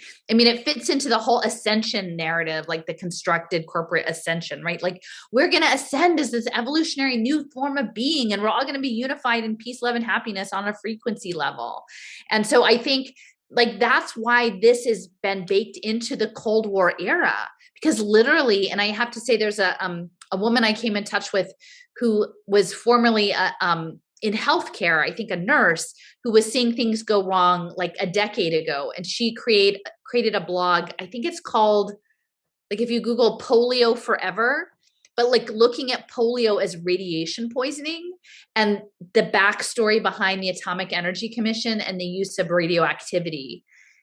That when I see this and look at the moonshot, it's very troubling, especially I'll have another slide about like Battelle, but that potentially some of the Cold War era atomic interventions and even post Cold War related to radiation in medical settings were part of like a much larger grand experiment. that are now ending us up in the Internet of Bio-Nano things and like precision medicine, radioactive and, the nanotechnology stuff. The crazy radioactive oatmeal from you. Yeah, exactly. Right. Well, that's what I think. I have a slide that links to that later. But yeah, like that they were messing around, and that they knew that they were hoping to get like mutants the mutants are like the telepathic people with ESP. Like, and then we can all have ESP once we're sufficiently irradiated. Isn't it great, guys? And at this point, I'm pretty sure this was happening at this point, is you would generate on fields of lawns that bacteria would grow on. You would generate mutations by shooting the bacteria sample with radiation or give it a chemical treatment. And it would hasten DNA changes. And then you take that field of bacteria and you put it on a particular lawn that bacteria should not be able to grow on. And you look for the mutants that can grow on that because there's something different about them. But you've hastened you've catalyzed the mutation creation process by hitting them with radiation. So those things were already going on, and that wasn't something that was like science fiction. Those were real things. It looks like they're just thinking of it potentially in the field of humans. Yeah. So maybe we're gonna be selected, right, at the end, because it would be the bacteria. Yeah, and like a mutant some days. And there are two parts to the experiment, right? There's the hitting of the bacteria with the mutation, but then there's the environment that bacteria should not be able to live on, that you put them onto it. Had you not hit them with the radiation, all the bacteria die. But if you hit them with the radiation, then you put them in the environmental field that bacteria should not be able to grow on, you look for the colonies that do grow after you've messed with their DNA.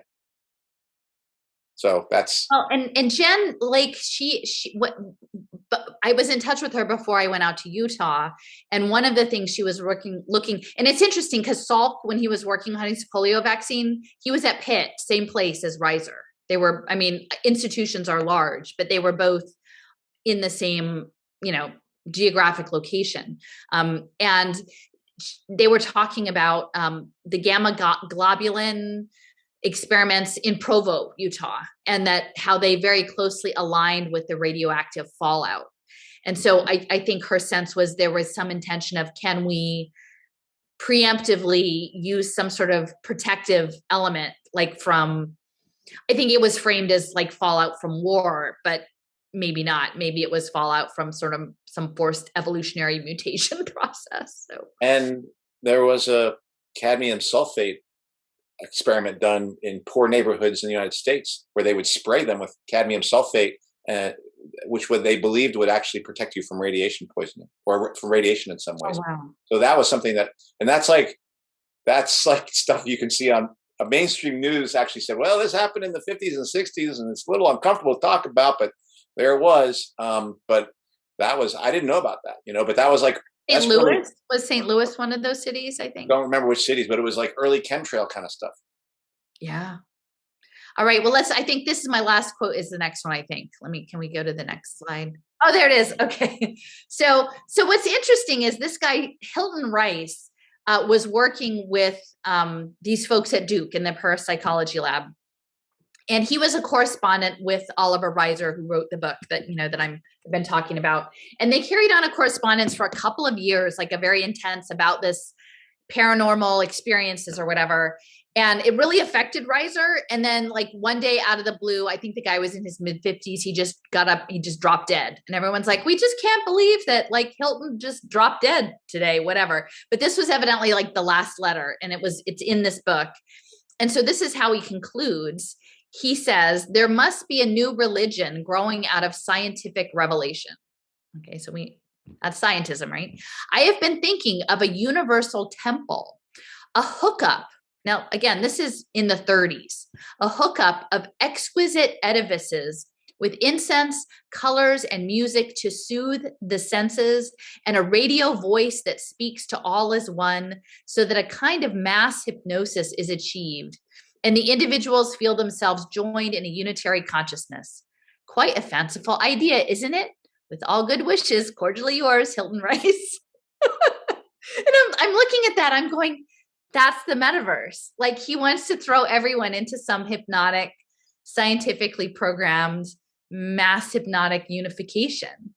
And then, you know, later on, I'm talking about some young moon, the Moonies, like that. It's the unification church.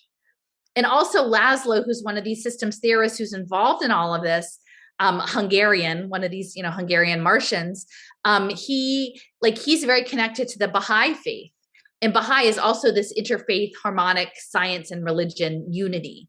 And so I really do feel like it is this integration of science with humanism and faith on blockchain that is really pretty intense. So I don't know if you guys have any thoughts on that. But to me, when I read that, I was just like, yeah, they had in mind like where they were going with all this for a long time. I was just thinking when it said there quickly to soothe the senses, incense, colors, and music. I was thinking of that technology that you used, like a suit in order to enter into the haptic suit. I was thinking of the Amazon like mental health box thing, you know, that they piloted or whatever. Step in here and do a meditation video, and you'll feel great about going back to your crappy assembly line. No, it definitely speaks to you know, the hubris of the Diego Rivera vision of changing the world. You know, of the idea that like we're going to like take this existing technology and we're going to make a better world out of it. So I just feel like it's a great quote. Whether you like it or not, right. We'll hypnotize you if you don't really like it. Yeah. Did I space Allison? But did you say much about who this guy, not Rice, but what was it, Oliver Reiser, about who he was? And so he was a professor of philosophy at the University of Pittsburgh, and for like 40 years, like through the early 30s through the 60s, and he was like he corresponded with Einstein, and he had these he published a lot, and it was all about this idea of frequency and electromagnetism and like sort of shared consciousness in brains. And then in later in his life, he connected with this Julius Stolman. Actually, not even that much later, probably by the 40s, 1949, Julius Stolman and Fritz Kunst had created this thing called the World Institute, affiliated with Case Western Reserve. At that point, it was just Western Reserve in Ohio. And that's, it's in Cleveland, and that's where Standard Oil was incorporated. That's where Rockefeller was from. And so they had, essentially they've been trying to build this global brain since the 40s, and they created several they launched several conferences in 1949, and like the chair of their committee, it was called the Foundation for Integrated Education. And if you go on the Internet Archive, Julius Stolman and Fritz Kunst was actually the head of theosophy in North America, which is very like powerful in terms of this esoteric stuff that's going on. He was born in Adyar, India. So this is sort of the Western colonial. He was working with Annie Besant there in India, in Adyar. So it's this sort of occulted esoteric, but melded with high level academic access, because the chair of this Foundation for Integrated Education, his name was Henry Margenau. I think it was Henry Margenau. He was the chair of physics at Yale, and his focus was material reality. And so I started mapping, like they had two launch conferences in 1949. One was at Wellesley and one was at the Montecito School. And so then I made this like giant map of stuff around, like Montecito is outside of Santa Barbara, and talk about mission system. Like that was because Junipero Serra's papers are still in Santa Barbara. So that was pretty intense. And Ojai. So the Theosophists are all set up in Ojai with Krishnamurti. So anyway, I've just been mapping all the people who like spoke at their conferences, who were on their committees. And it's like the highest level Ivy League individuals who are, and scientists, research scientists who were focused on theoretical physics, Manhattan Project, Navajo ritual, Aboriginal ritual, mystic, like this guy Pitirim Sorapkin was in the group, and he was a Harvard applied sociologist. He created a whole institute called the Institute for Creative Altruism, funded by Eli Lilly, the drug company. So they were interested in quantifying everything, making everything a number. There was a guy, Robert Hartman, and he was the father of the 401k, but also corporate good citizenship and love. And he wanted to measure all of that, like measure love, measure altruism, get it in the machine. So it is, all of this integration is very mechanical. It is the mechanical angel whispering in Cortez's ear. I mean, that's what this thing is. And these were very well-connected people. And it seems like some other people have actually been speaking about it online, and that's where I started to dig in. But I've been literally going through and writing everybody's name down and who they were, because I feel like it's like you get the contours of what it is they must have been looking for. And I think later, Oliver Reiser and Julia Stolman and Irvin Laszlo and Alexander Maslow, Maslow's Hierarchy of Needs, like they were all in a book called Emergent Man that came out in 1973.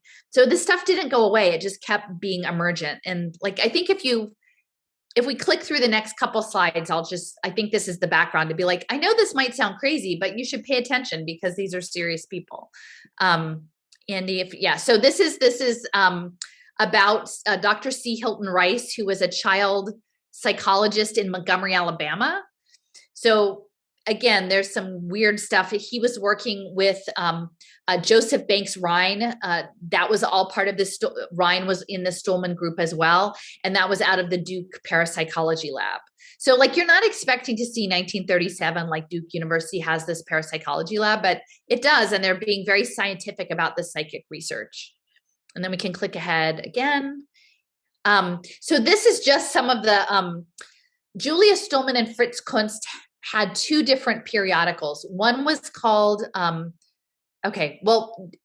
Julia Stolman's, his was called Fields Within Fields Within Fields. And I think they were talking about like physics fields, but also alternate reality fields. And it ran from 1969 to 1975. It was a quarterly journal. But in 1971, he had a whole journal. They were all focused on this thing called the Unibutz, which is essentially an interplanetary kibbutz. Mm. So that's their model, was like, it's melding the 70s space travel with the idea of collectivism. And so that is a big part of it. ICUS, we've talked about that. To me, that looks like a rather esoteric symbol, like at least how do you say it? Like the snake eating its tail. This is the Mooney Project with these very high level Nobel Prize winning scientists.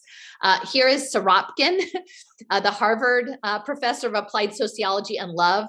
And he's talking about the search for incorruptible people, that he's looking for elite young people. And he's going to create, in order to access his special academy,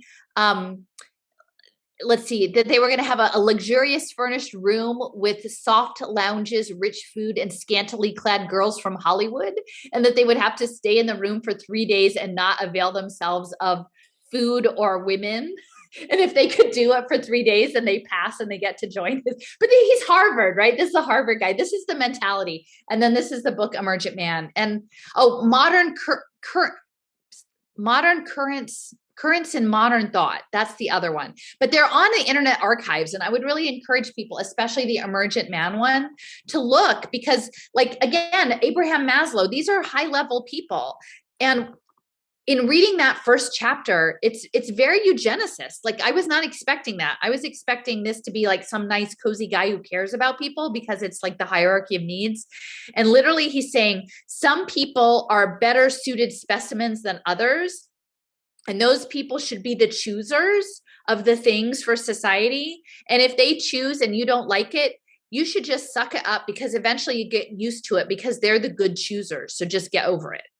Like, that's the chapter that he's in. Now, I don't really know how to explain that. I haven't read much more beyond that, but it's pretty shocking, some of the stuff that is being said here. Again, this intersects with, the space program. And I think based on what I'm seeing, it feels like that the space program had a lot deeper layers of like altered consciousness, that it wasn't necessarily outer space. It may have also been inner space.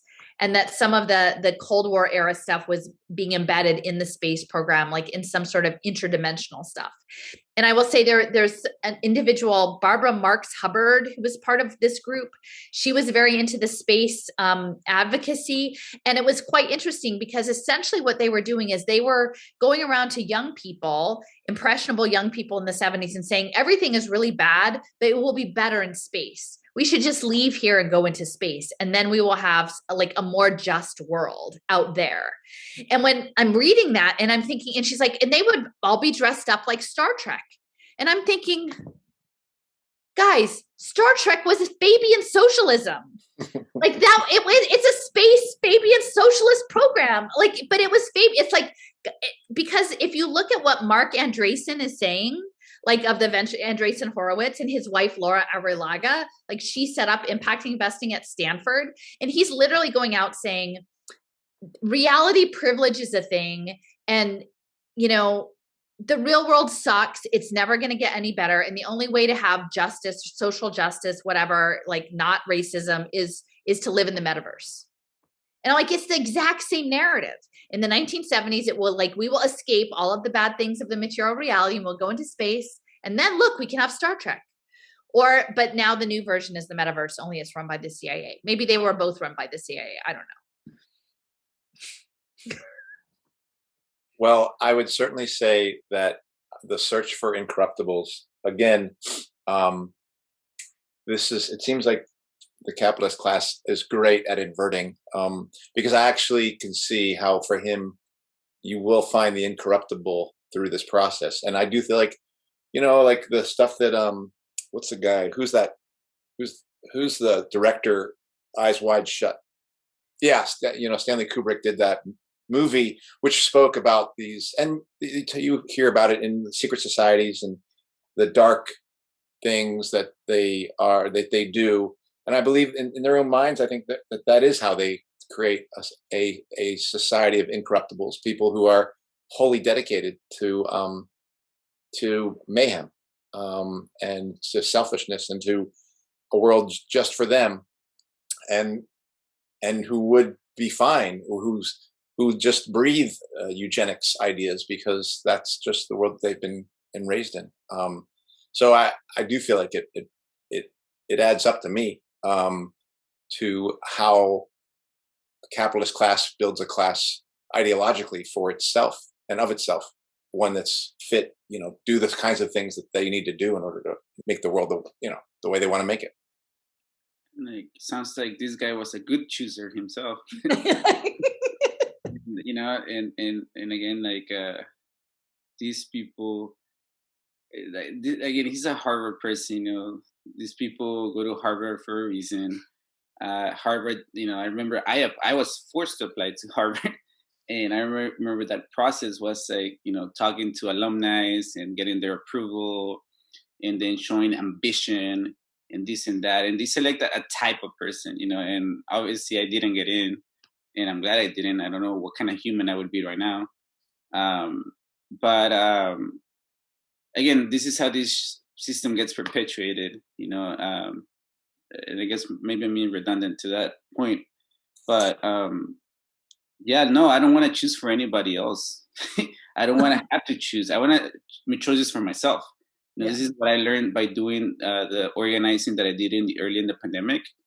You know, when I myself was going that nonprofit bullshit rabbit hole, where like I was like, you know, buying that narrative of, you know, I'm a good chooser, you know, I'm a chooser, good intentions, you know, and then I realized, you know, hell no, like this is not, like there's no way to fix this.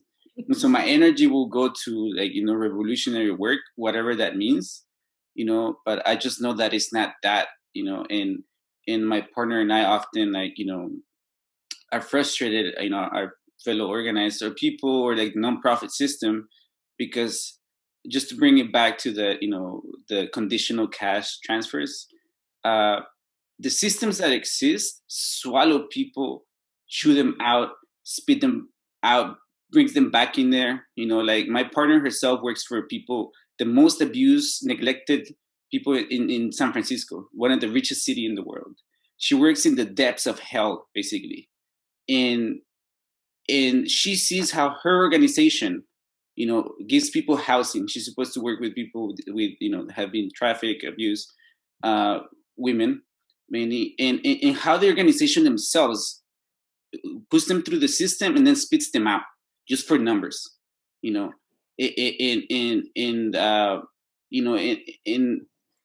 it's just this idea that we can just gather crumbs and distribute them as long as we had the right set of data, in good people choosing, with good intentions. And it's just delusional and it's crazy. And I guess people are not paying attention to these systems, how they are working, and and the energy goes into perfecting these systems, and then the workers themselves get, chewed up, and the good ones leave, Yeah. like the ones that are willing to submit to this system stay in the system, and they grow up to be the boss ladies, in the nonprofit system, and people of color. And it happens in so many ways, but that's what this steers in me, the good chooser part, no, I don't want anybody to choose for me. I don't want to choose for anybody. I want to collaborate to make a society, in deciding. It's not gonna be perfect. I'm not a utopian person. We're gonna fucking disagree on shit, and it's just, it bothers me, like these people have so much influence, and I actually see a lot of these thoughts in liberal progressive circles, and in like designing a better society, designing better cities, designing better humans, designing better biology, in like, again, implicit in there is this notion that that we don't trust humans, just like this person, right? We need to build a better society. That reality is bad, right? People are bad naturally, and also we want to control death, right? And so we are going against all these. We don't want to get sick, right? Just the pandemic was all about that. Getting sick is bad. You can never ever get sick again. And so, it's just scary that this is the dominant. This is not just Harvard people now, because I see this kind of thought in people from Berkeley, in people from SF State, in people in the community circles that I organize with, and that right now I don't see eye to eye with. And again, the people that stay in those systems are complicit and or just completely oblivious to a lot of this shit. Because again, like going back to Rosa Luxemburg, and I don't know who said this quote, but revolutionaries are shut down by reformists. Wow. And this happens in these circles, like people, if you don't want to comply, if you don't want to be part of the bullshit and the, like the sucking up to people and not challenging the system, you get chewed out, you get ostracized, and you get pushed out.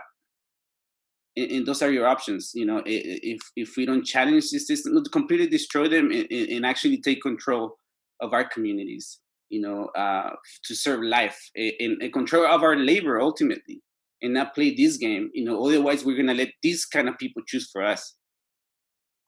Labor and spirit, I think, both. Mind, I think it's both pieces, but well said. I will just say too, on the psychical thing, Sorokin's father was actually, so he was Russian, and then he came over. I think he might have been at University of Wisconsin or Minnesota, maybe University of Minnesota first, which I always mix up Wisconsin, Minnesota. It's terrible. But one of them was like actually the key eugenics university, like early on, even before Cold Spring Harbor. But his father was a Russian icon painter. So he has this mystic background. Stolman was very active. He brought over the Lubavitcher Rebbe in 1941. So he and his son Stephen were very connected to Shabbat, Kabbalah, Orthodox Judaism. Fritz Kunz was Theosophist. So all of them have sort of this mystical through line, like beyond some of this stuff too. So that's why anyway, that informs my understanding of what they're after, I think. I don't know. You want to Yeah.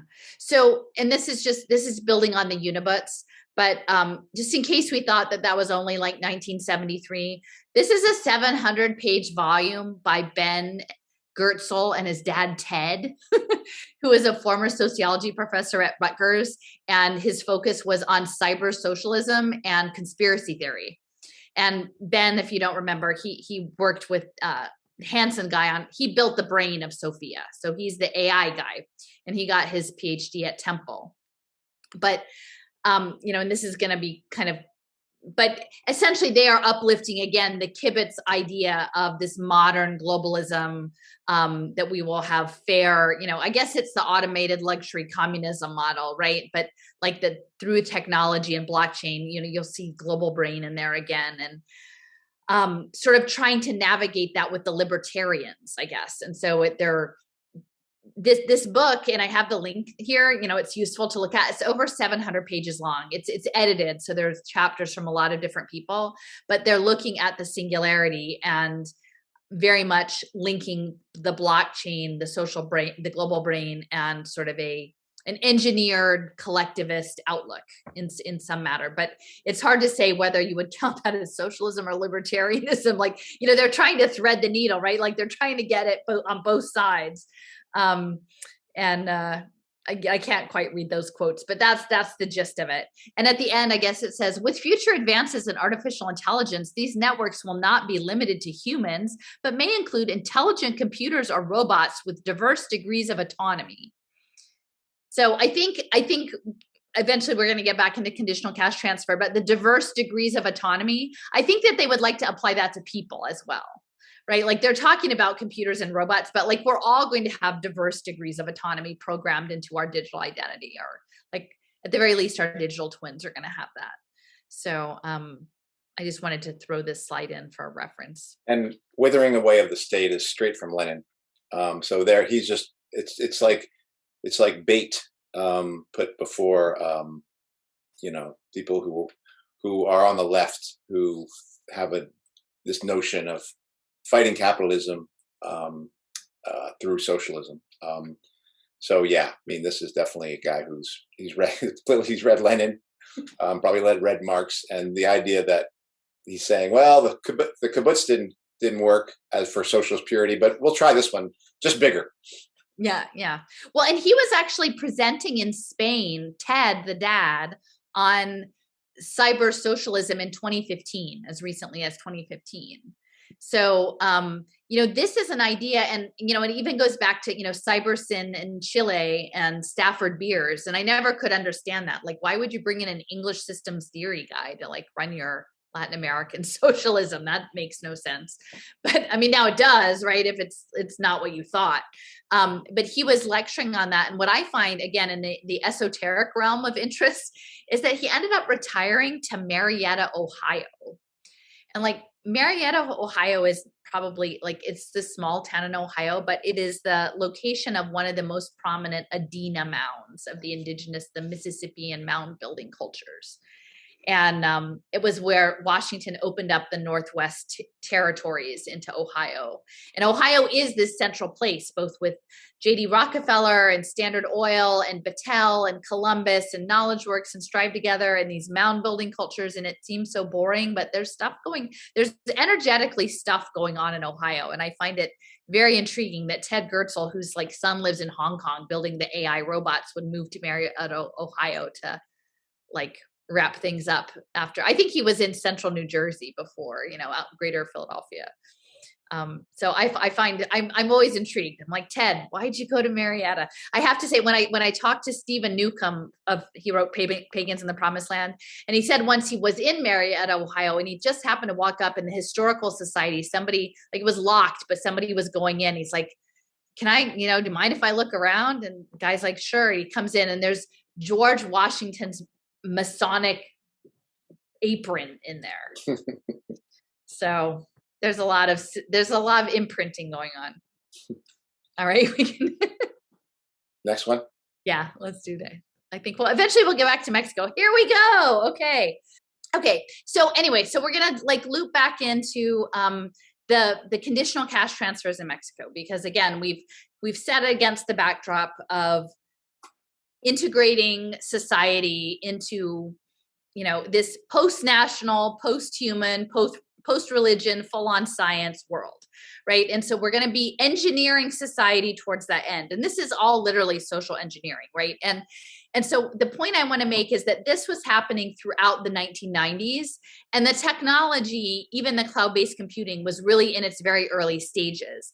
But they were getting the policy infrastructure and figuring out probably like the sociology of it, like how do you work with people, like even without the technology, so that when they got the technology in hand, like they could apply those, what they learned, apply their findings. And so this is a report that was done afterwards about sort of evidence and practice. And so all of this is, the impact investing is always evidence-based, right? It's all about evidence, because evidence is the data, and the data is, on the one hand, surveillance, it justifies, legitimates ongoing surveillance of, vulnerable populations. And then on the other hand, it creates these huge data sets for machine learning. So that's what evidence is. And it's always framed to the liberal class as like accountability, right? We just want you to be accountable to the taxpayers or to the politicians or whatever. And it sounds so good, but really it's about surveillance.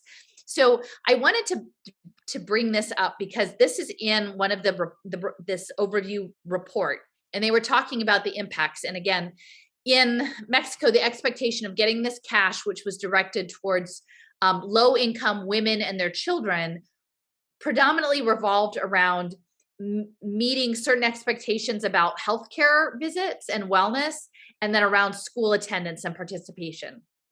And so they were evaluating the impact on the children, because again, I think this was maybe 10 years later, they needed sort of distance to be like, oh, how did the kids turn out? And so one of the things they were talking about, that again, along the lines of the radioactive oatmeal, they were talking about that there wasn't much of an impact on the nutrition, because they were giving supplements to the kids. And they said, because there was a mistake in the iron formula that caused low absorption, blah, blah, blah, but didn't have a big impact. And then it goes on to say, even though the evaluations detected the problem with this iron being not right as early as 2001, the iron formula wasn't changed until 2005. Okay, so they're admitting in their own report, like they screwed up and they didn't actually do anything. They said it was partly because while they didn't have a measurable impact, they certainly posed no harm, and they were popular among beneficiaries. So they helped improve compliance with other program conditions. And so this is like how they talk about the people, like literally they're supposed to be helping, food insecure families. And this is how they're talking about them. Like, well, we're going to prescribe them something that we found out doesn't work. And for 5 years, we're just going to still give them it anyway, because we're using it to nudge them to do the stuff that we want to do. And then my underlying question then is, what was in that supplement? Like, what was actually in there? Because that's strange. Like, you don't make that kind of error for no reason. And so I'm if there's anybody out there who has thoughts on that. I know when I was on Facebook, there was this person, his name was Pete Ramon, I think, he was looking a lot at nanotechnology, and while we were looking at graphene, he was definitely saying iron was a huge piece of this. So like, I don't know if some of the like iron levels are part of making the body more acceptable to the new nanoelectronics that are coming or what have you. But I think it shows a lack of care for the people. And again, it's conditional. We're going to make you do these things that we tell you to do to get this the crumbs, as Kenny says, like to get these crumbs, you're going to have to do exactly what we do. And we're going to tell you to do stuff that doesn't work. And who knows, maybe it does actually cause harm. But we don't care because we're using it to make you do what we want you to do. But I couldn't help but thinking about birth control pills with the iron placebo that I assume still goes on. But for years, like I remember being told, like, take the placebo pill. It does nothing.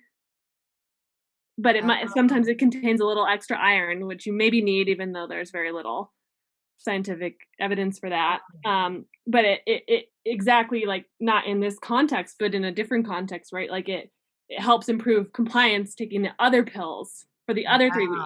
So you just do it. And I mean, I did it for years. Yeah. Like you just take this pill, even knowing consciously, I mean, these guys didn't know it, but you do. Like it just. Wow, you just get conditioned. Yeah. Wow, I had never thought about that. Yeah, it just, again, this word compliance, it's been coming up a lot, right? And again, when put up against health, what was really the point here? Was it a health outcome or was it compliance? And they kind of are admitting that, once again, is it a health outcome that you have to get a vax, or is it compliance? Over and over again, the get the ultrasound. Yeah, the compliance continues to come up as the actual real point of the thing that is being pushed on people.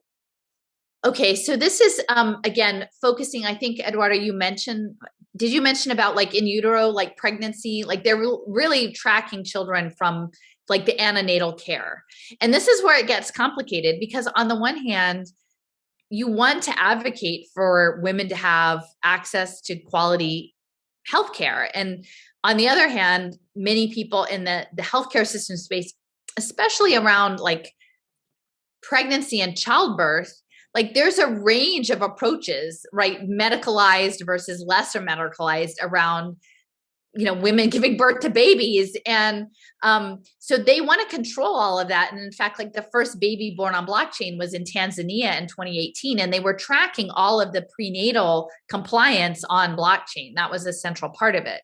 And so as part of this, and this is connected to the United Nations Sustainable Development Goal 3, which is health, everything is getting connected to individual communication technology, ICT technology. So they're going to nudge pregnant women in health behaviors. And they were doing this in Africa through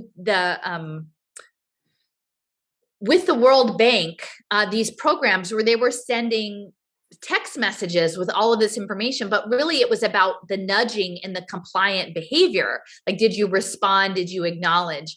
And the companies that were pushing out the educational materials, they were actually out of the Bay Area, and I can't remember the name. But in this, they're talking about in Progressa, an evidence-based policy. So that's code word for impact investing.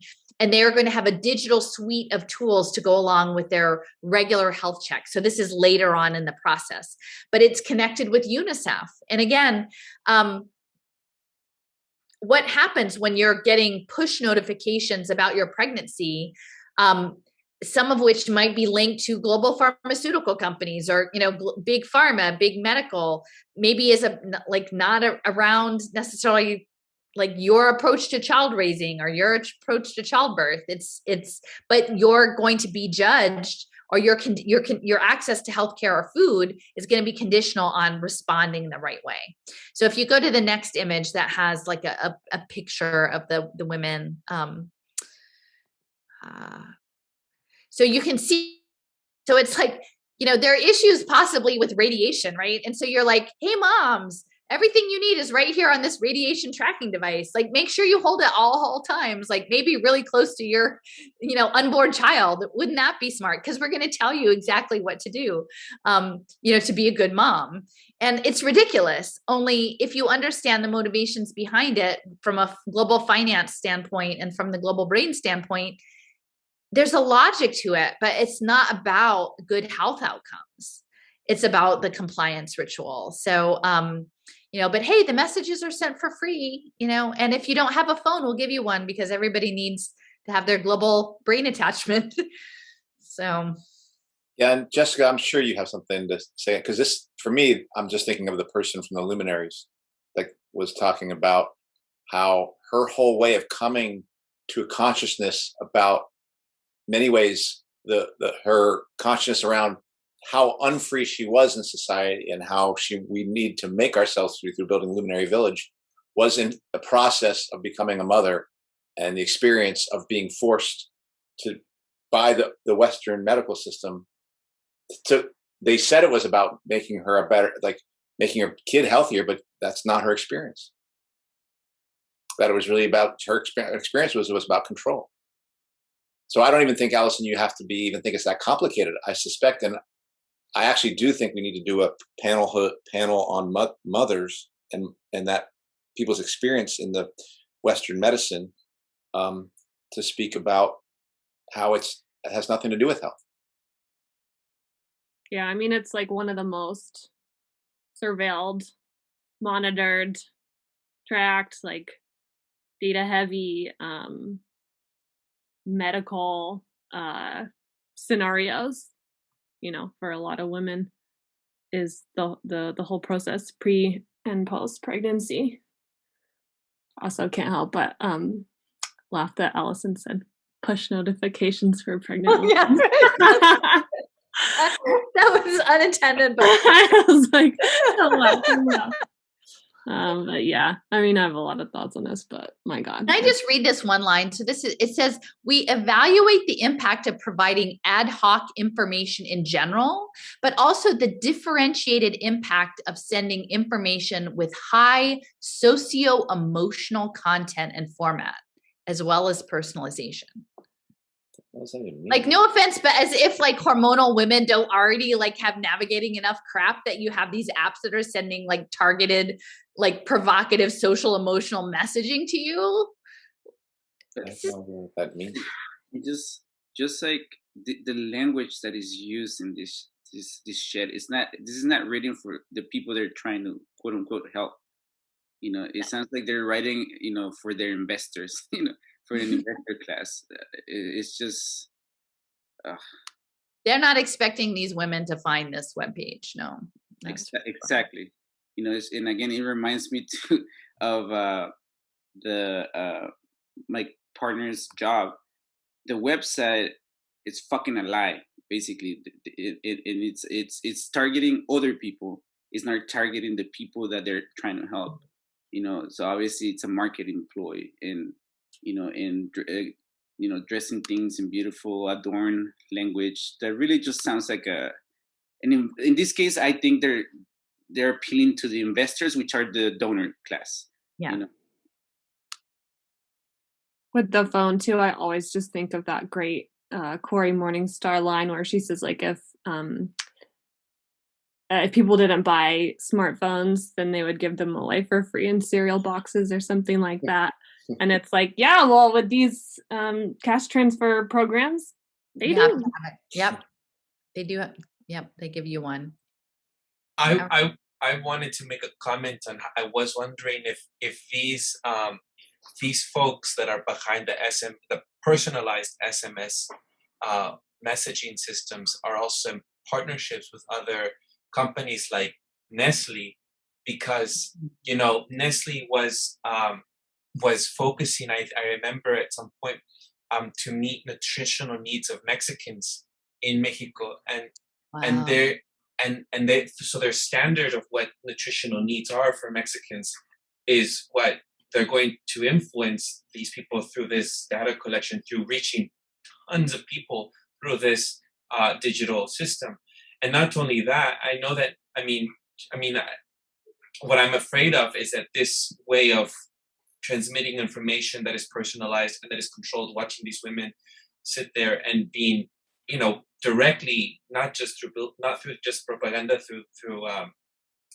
through advertisements, but rather through direct messaging of their phones. Or commercials on television. I think that, I think of Nestle's campaign to try to say that infant formula was better at one point. Yeah. And that is what I'm concerned about is how much of this is going to be lobbied or pushed by other companies to be in partnership to direct their products directly to women in order to tell them that this is better for their communities, for their babies, for their lives, and to meet those nutritional needs. So I find this all just scary in the sense just to control people's behaviors, people's food intake.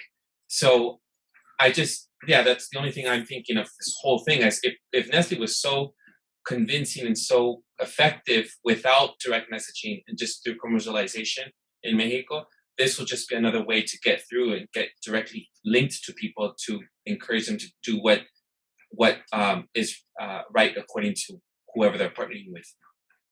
And I think too, like it'll be framed from a position of like inclusivity and empowerment of women, right? Like not some women like don't want to breastfeed, and some women can't, and you should be able to choose, and it should be personalized, right? Like, and really what they mean is just like buy our product, like go away from what's really natural, what's really good for you and your baby. Yeah, like I see that corporate messaging a mile off. Takes me back to that, last 2 years again. The vaccine is more powerful than natural immunity, right? And this Pfizer, you gotta get Pfizer, not Johnson and Johnson. Pfizer will do it. It's the powerful one, and again, like it's just everything corporate is better for your health. Well, and that's why I think the whole like control of the food system, and again, the Green Revolution in Mexico being central, it's because a lot of what's us is also our microbiome, is also all the stuff that's in and on us and in our guts and all of that stuff, and in that connection like between baby and mother and the birth canal and the breastfeeding, like it's all about the microbial like interactions and these complex things that mesh you into your environment. And if you create this sort of clean and clinical separation, and then you frame it as precision, right? Precision nutrition, right?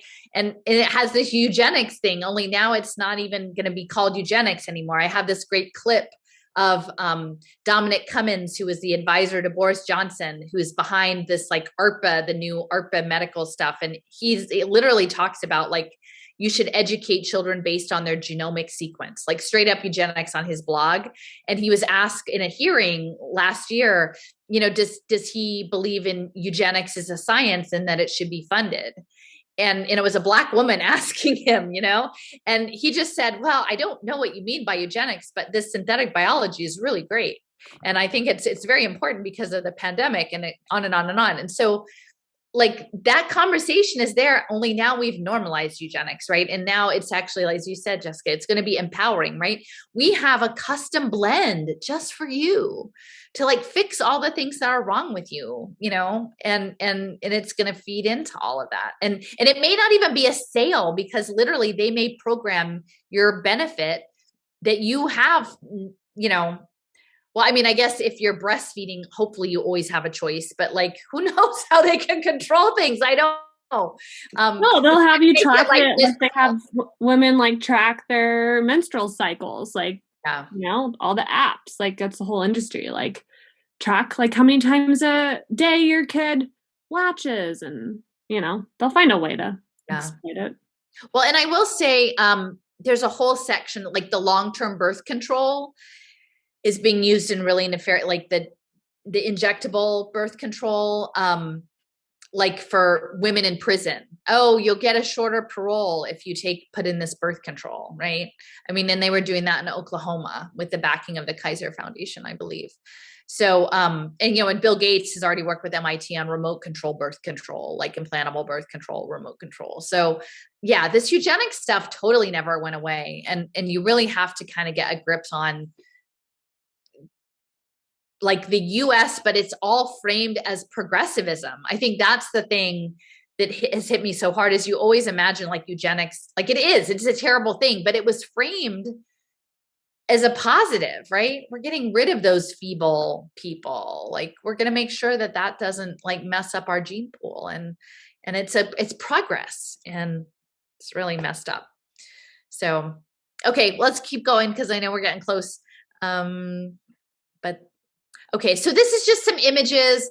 It's a close-up of the map. I'm trying, my eyes are so bad.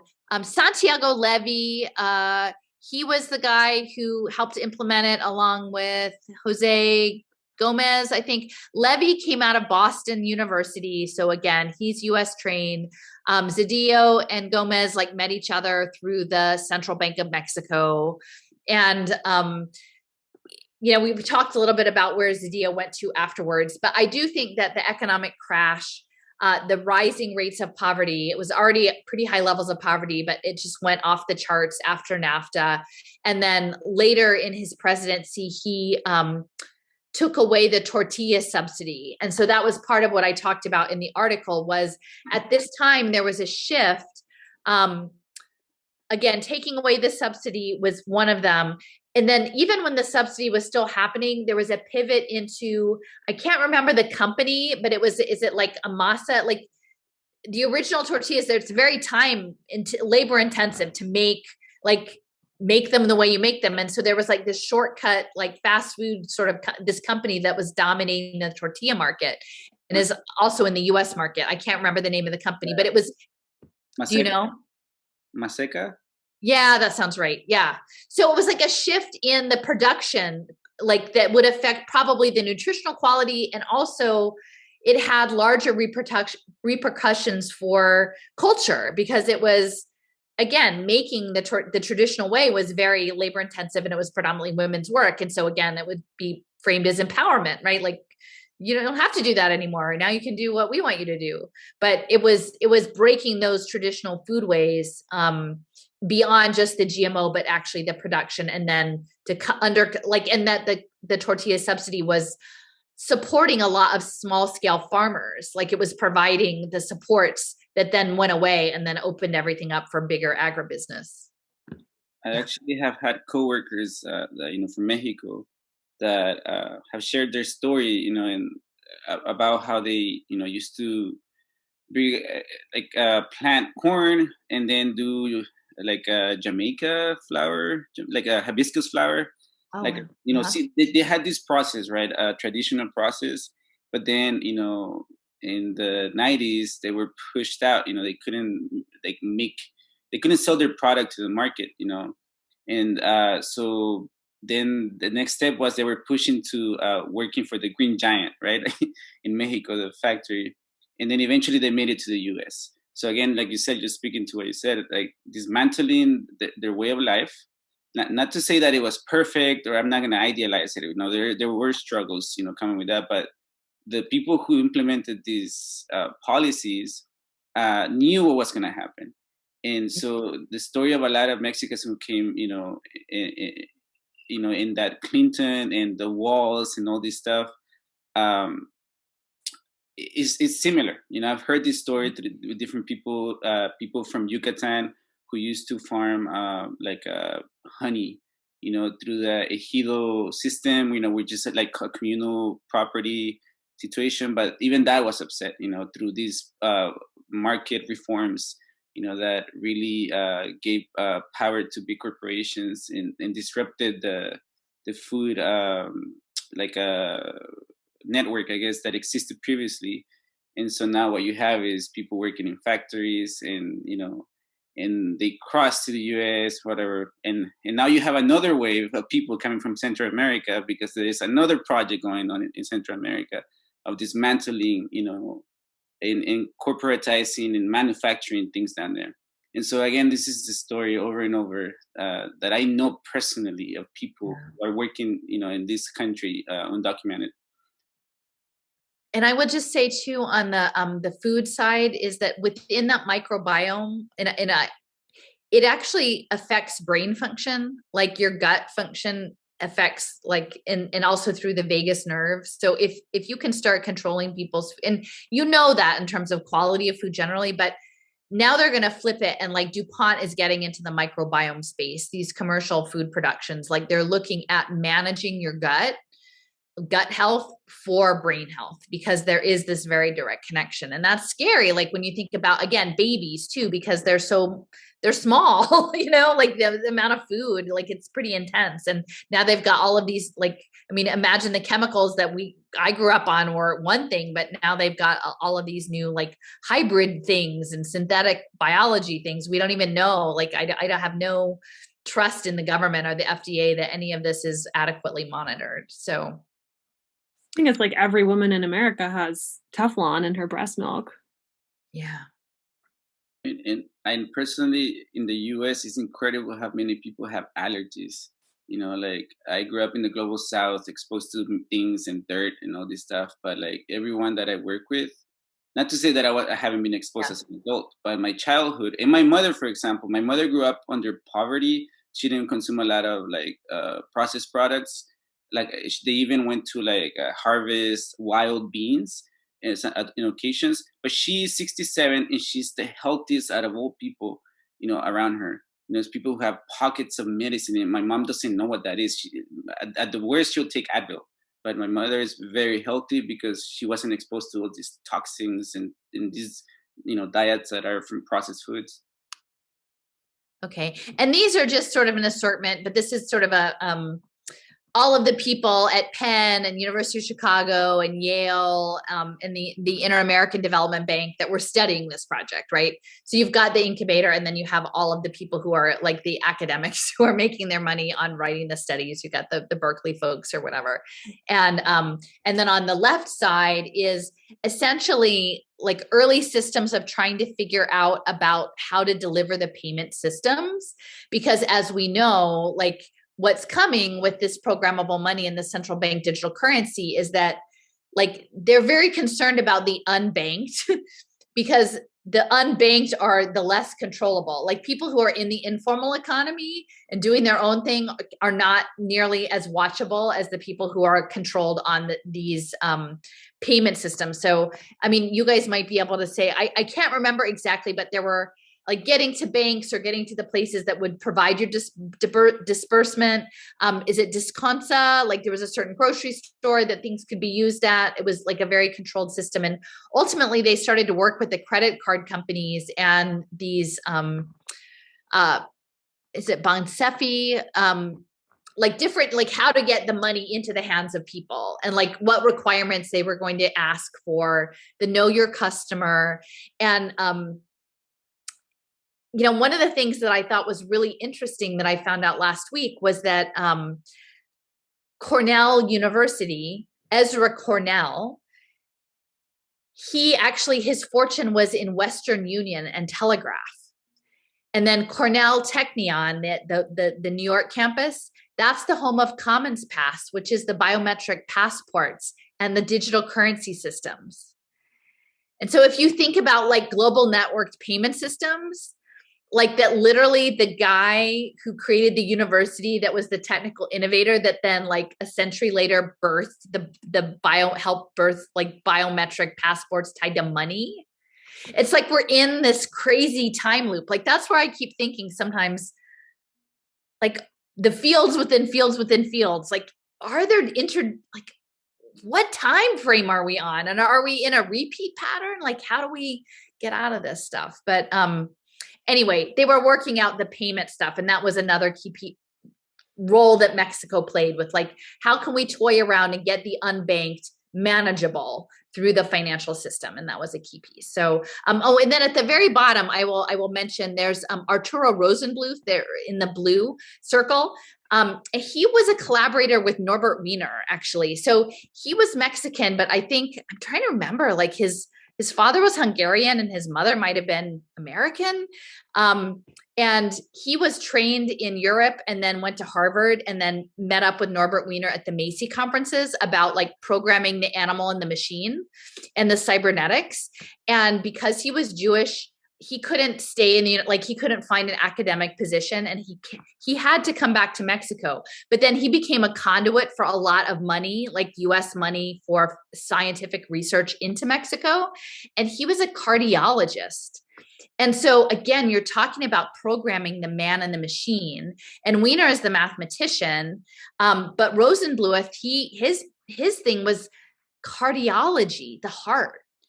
And we know that that's what the global brain people want. It's like the heart-mind synthesis. So there's something I think that's very interesting about like, what is Rosenbluth's role, not only in terms of funneling US scientific research money into Mexico, like throughout his career and being that anchor point, but then like, what kind of work were they really doing around like like beyond the generalities of what we know, like, you know, heart disease or whatever about the heart, because I think that there's something I think that the people in the know understand that there is something very special about the frequencies and stuff that are emitted through the bioelectrical fields. So I don't know exactly what they were doing, but that's that image. And we got Jim Heckman up there from University of Chicago. He's out to take over the children of the world, literally. And I was just doing some mock-ups today about him in China. So yeah, Mexico isn't. So we can scooch just ahead. A quick comment on the informal economy. In Mexico, 63% of the people rely on cash instead of bank accounts. So it's a very large population. Of course, it's a very, people, there have been systems trying to set up people with bank accounts to try and track. How much of that, Eduardo, is by choice, and how much of, do you have a sense, are there lots of people that would want that, to be banked if they could be banked, or? I think a lot of people are skeptical of banks. People are very skeptical of politicians as well. But I think it's just to access is just not. I think most people would like to get hooked up because that's what they're sold, that to get developed or to get better this is the route to that.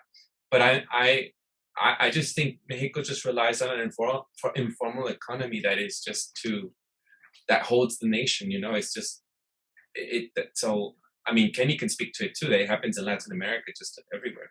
I'm not sure about the percentages in other places. I think I also read a book a while back that says 2/3 of the world economy happens in the informal economy. So it's a lot of money to be made. And one of the reasons I think a lot of people in the global south they do cash because of tax evasion. Because otherwise, their income is not going to go far. And it's a way to kind of bypass the products. I did it not tax evasion. When I was in Nicaragua, I could go to when I was building a house there, I could go to the formal market, like the Home Depot essentially. Yeah. I could go to the informal market where it was basically 1/3 less, lower cost. So we do that out of necessity, I guess, and because it's cheaper than going through Home Depot, and so most of the world works that way. And people survive, and a lot of people make a lot of money too. It's also not everyone's struggling, but it's just so interesting that they're pushing to bring those people into the formal markets because it's an opportunity. And it's massive. It's massive. It's not a small thing. I think that would mean tons of money, if you are providing credits or whatever, banking services to people who have cell phones, right? And it's a huge business opportunity. And I think banks, I'm not surprised people in finance are salivating at that idea. And obviously, but in order to be part of the banking system and use the credit system, which is about trust, right? Who you can trust, your credit score. And you have to know who these people are and be able to track them and get to them or punish them if they're not good customers in the system of credit. And so that is the incentive behind, I think, connecting everyone in the informal economy to formal finance systems. Especially with phones now. Anyhow. Yeah. No, well, there's quite a interesting clip that I found, and I don't even know why this exists online, of Roger Molina, who is Frank Molina's son. He's actually, he was in charge of the NASA Berkeley ultraviolet satellite program for 30 years or something. But his dad, Frank Molina, was at a jet propulsion lab and helped start up UNESCO. And he's married to Christine Maxwell, Ghislaine Maxwell's sister.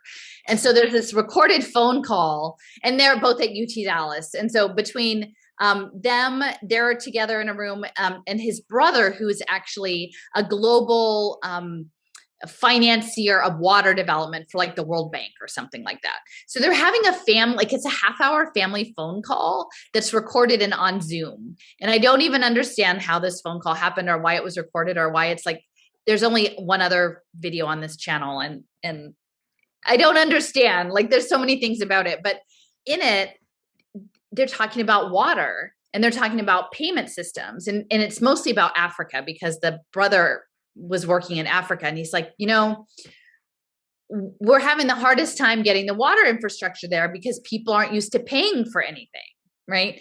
But he's like, once we got them on phone plans, then they understood the idea of a monthly bill. And so like, then we could get them hooked in because they had the phone, and then we could hook them into the water. And then it was quite fascinating because even at that point, they said we would get the wells put in, but the women, while they might wash their clothes in the well water, they wanted to drink the pond water because it actually tasted like something, like it was their water. They didn't want to drink the well water because it didn't taste right, but their water tasted, and they were making fun of them as like primitives, right? And I'm like, no, man, that's not it. But anyway, it was an interesting discussion to me for them to identify that the phone plan was the hook into all of the other down the line payment systems. They said, other than people either paying for a medical bill or school tuition, like they just didn't normally have bills, and that was the gateway. And then I don't want to make it long, but telecommunications, the Carlos Slim out of Mexico, right? He's also he was the richest person of the world at one point. He has a massive control of Latin America, all of Latin America's telecommunications. Like that's basically Comcast, AT&T, all bundled together. So them and Movistar out of Spain, they're the dominant, Intigo, they're like the dominant telecommunications companies. And basically, it's very cheap to have phones in Latin America. It's extremely cheap. Like, you can change numbers randomly. And if you don't, they made it so that, say, if you don't have enough money for the month, or pay as you go, basically. Like, basically, all the plans are pay as you go. So they're definitely hooking a lot of people up to to these systems and make it so accessible. And obviously, now, in retrospect, I'm like, oh, this makes sense. How are you going to build the metaverse if you don't have a phone? Yeah. And now everyone's hooked. Everyone has Facebook. They're more technologically savvy than I am. They know WhatsApp. They know Instagram. They know how to hack American phones that are locked. And you can access the Apple Store, all the applications for free in Latin America. They know how to do that. That's great. Okay, so this is just talking. So this was when I wrote it in January. So they were just talking about like working with MasterCard and getting the QR codes and digital payments with near field communication to transact to get these payments systems with the central banking. So this was just in like last year in 2021. And then if we click forward to the next, I think this might be our last slide. And this basically says how Mexico's central bank plans to move payments to digital. Digital, yeah. So they're last year they were planning to go digital, and then I think this next one, oh, sorry, I lied. Here's a map. This is just another map from actually early in the pandemic. There was a hearing about inclusive banking and getting that money out, getting those crumbs out, and how they would be distributed. And they were looking at the digital wallet. So this is well before anybody was really talking about central bank digital currency, like in most of the media. But I was making this map, and what I had found was this Digital Dollar Foundation. One of the partners was Accenture. And so these global accounting firms are really significant in the metaverse impact investing space. KPMG, Deloitte, Accenture, and they've been working on smart card payments and linking them to impact investing for quite some time. So on the map, on the one side, there's a woman, Louise James, who was presenting on responsible digital transformation for social impact. And then over here, there's a guy, his name is Gary Glickman. He was working on smart cards, social impact bonds, and pay for success. And I think at one point, Glickman was connected to something called Maximus, which is one of the largest like health and human service technology providers, like doing all sorts of government contracting. So, there is this very direct link between the health and human services, where the bridge in the digital payment system is between the impact space and the programmable money space. Okay, so I think we'll end on this one. So this is Indira Kempis, and I guess she was for quite some time a big promoter of Bitcoin and like going to all of their conferences and everything. And And I think this is, and I'm trying to navigate this myself because I've kind of like on my Twitter, like if you have laser eyeballs or Bitcoin, I generally just remove you immediately because like you're not going to hear my message, right? But I think in the next 6 months, the reality is going to start to hit that like these other cryptocurrencies, they're not all that. Like they're all meant to be programmable money. That this was all bait and switch. And so like then she flipped over to promoting the central bank digital currency legislation. I just want to add one quick note. If you want to add it back to that cell phone and telecommunications in Latin America, there's one interesting thing. It was that when you got those pay-as-you-go plans, you basically were paying for the minutes you called, the text, but Facebook, Instagram, and WhatsApp were free as long as you were connected to those things. And so I always wonder how and why. Now I have a better sense of how and why, because tracking and getting more customers into that. But again, the social media platforms were free included with your pay-as-you-go plans in Nicaragua and Guatemala for sure. Oh, interesting. I'll hit this now. Here we go. Hi, Bitcoiners! How are you? Well, in Mexico, 67 million people are not included in our financial system. Bitcoin is the answer to solve this problem. Through financial inclusion and financial education, the Mexican people, they have a better quality of life, and we can reduce social inequality around the country.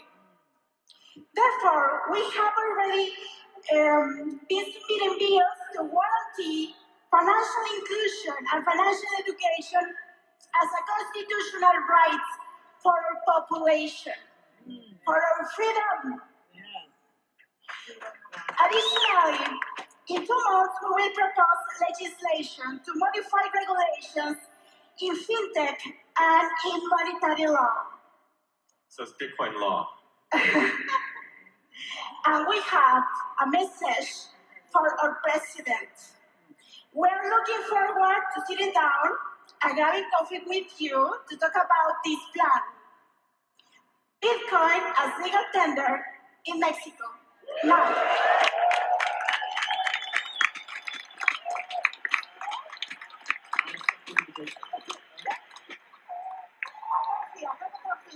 Thank you so much, Samson, for being with us in this journey. And thank you to you too. All right, thank you.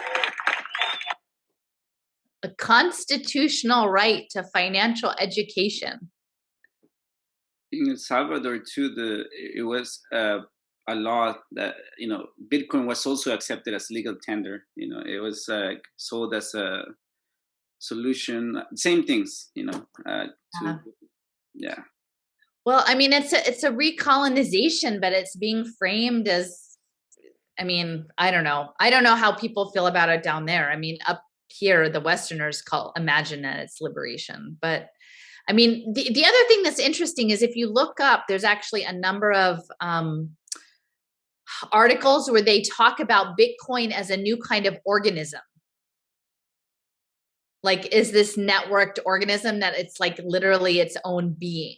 Like, and to me, it feels within the context of this emergent global organism that they have been talking about for so long. It's quite interesting. And I will say, we were at this Mormon Transhumanist Association conference last month in Provo, Utah, and I was really surprised. One of the speakers, his name is Scott Stornetta, and he's a Stanford grad.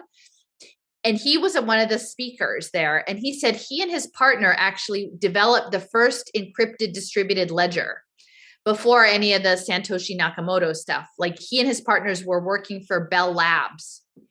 And it was quite interesting to watch because when he presented, he was one of the last speakers. And he said, I didn't know that I was going to get to talk here, but I'm really excited because I do get called on to speak because he's kind of like the underdog of the blockchain stuff. But I'm so glad to be here because I can talk about the work that I've done in the context of my faith. And so essentially he talked about the fact that the trusted third party would be the world, like the world would be a witness to all these transactions. But it was said from sort of a spiritual standpoint. He talks about literally coming to this realization in a Friendly's restaurant in northern New Jersey, like the world will be a witness. And, you know, I do feel that interests connected to the Church of Jesus Christ of Latter-day Saints are very interconnected to this, into state intelligence, into the digital identity space, and into the faith-based, quote unquote, charity space that's going to be on blockchain. And we'll talk about that a little bit more later. But just in closing, I'm interested in the next few months as this starts to shake out, like if the people who are really pushing crypto will start to understand what the game actually was. And I don't know. How do you end on that? The folks on crypto seem to be very imaginative that this is the future, to help and support under-resourced communities. I just saw something someone sent me on YouTube where a whole, maybe I'll share it to you privately, Alison, because right now we're going to take too much time for it, but it's about supporting, people in impoverished states. So I don't know. They're very imaginative about this stuff. I'll look for my outro. Yeah, and I just would say one of the regular themes from talking about identity politics and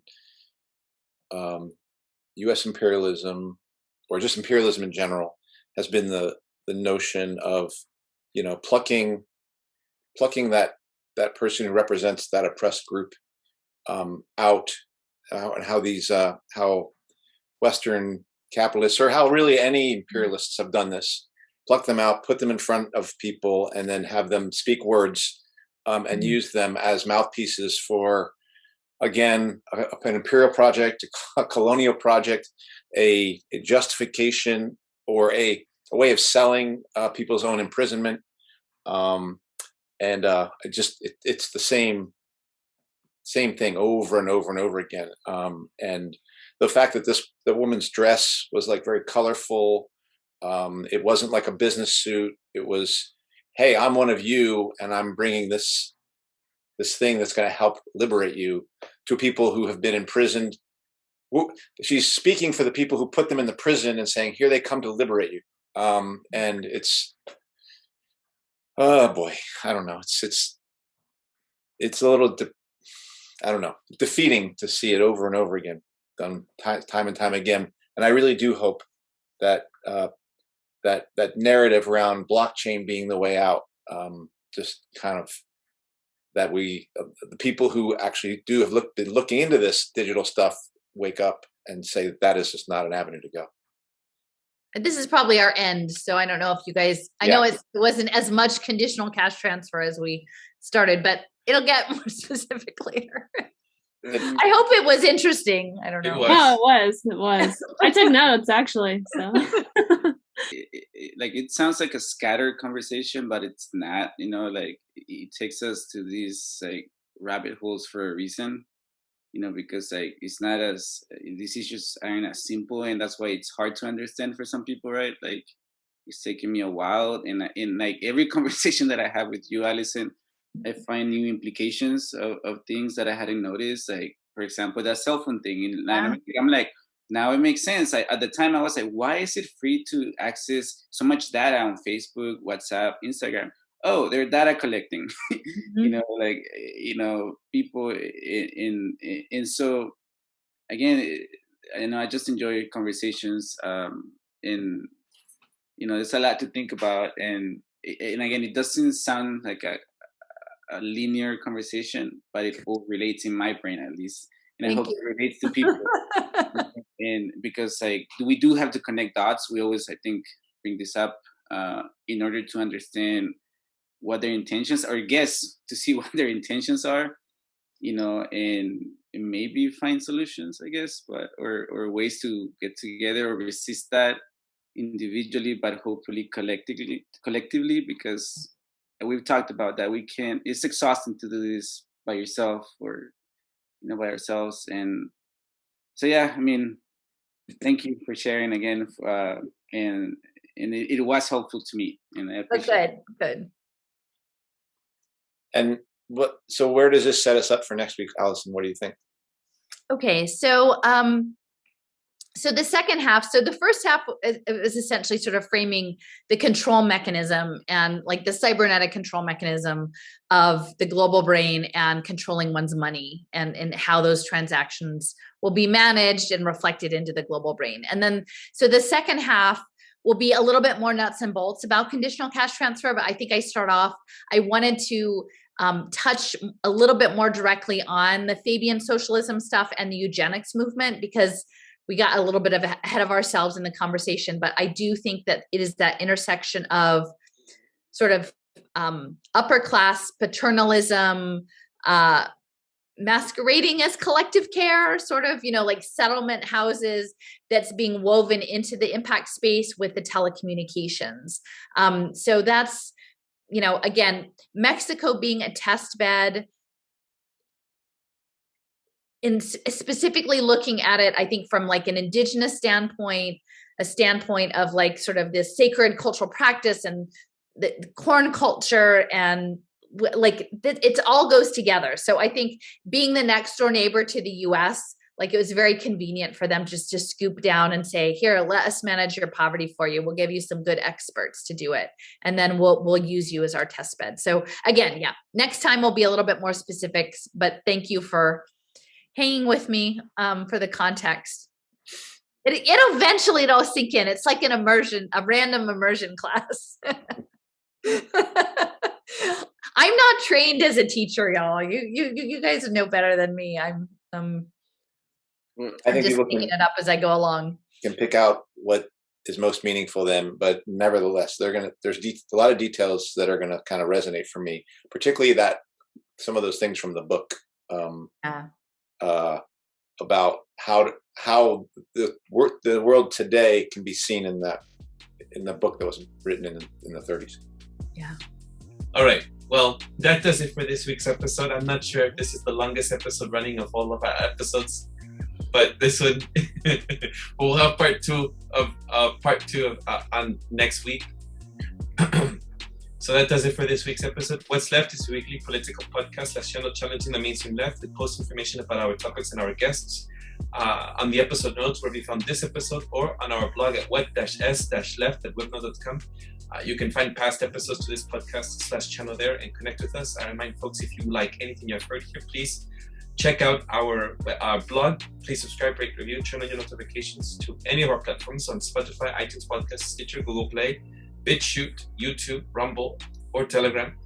And you can find any of that on the episode notes. Now, if you'd like to give us feedback about something you've heard or suggest something for us to cover, contact us through our blog. I'm Eduardo Barca with co-hosts Jessica, Kenny Cepeda, and Andy Lipson. Thank you very much, Alison, for joining us. We'll see you all next time. Welcome back. I'm so glad to see you. Yes.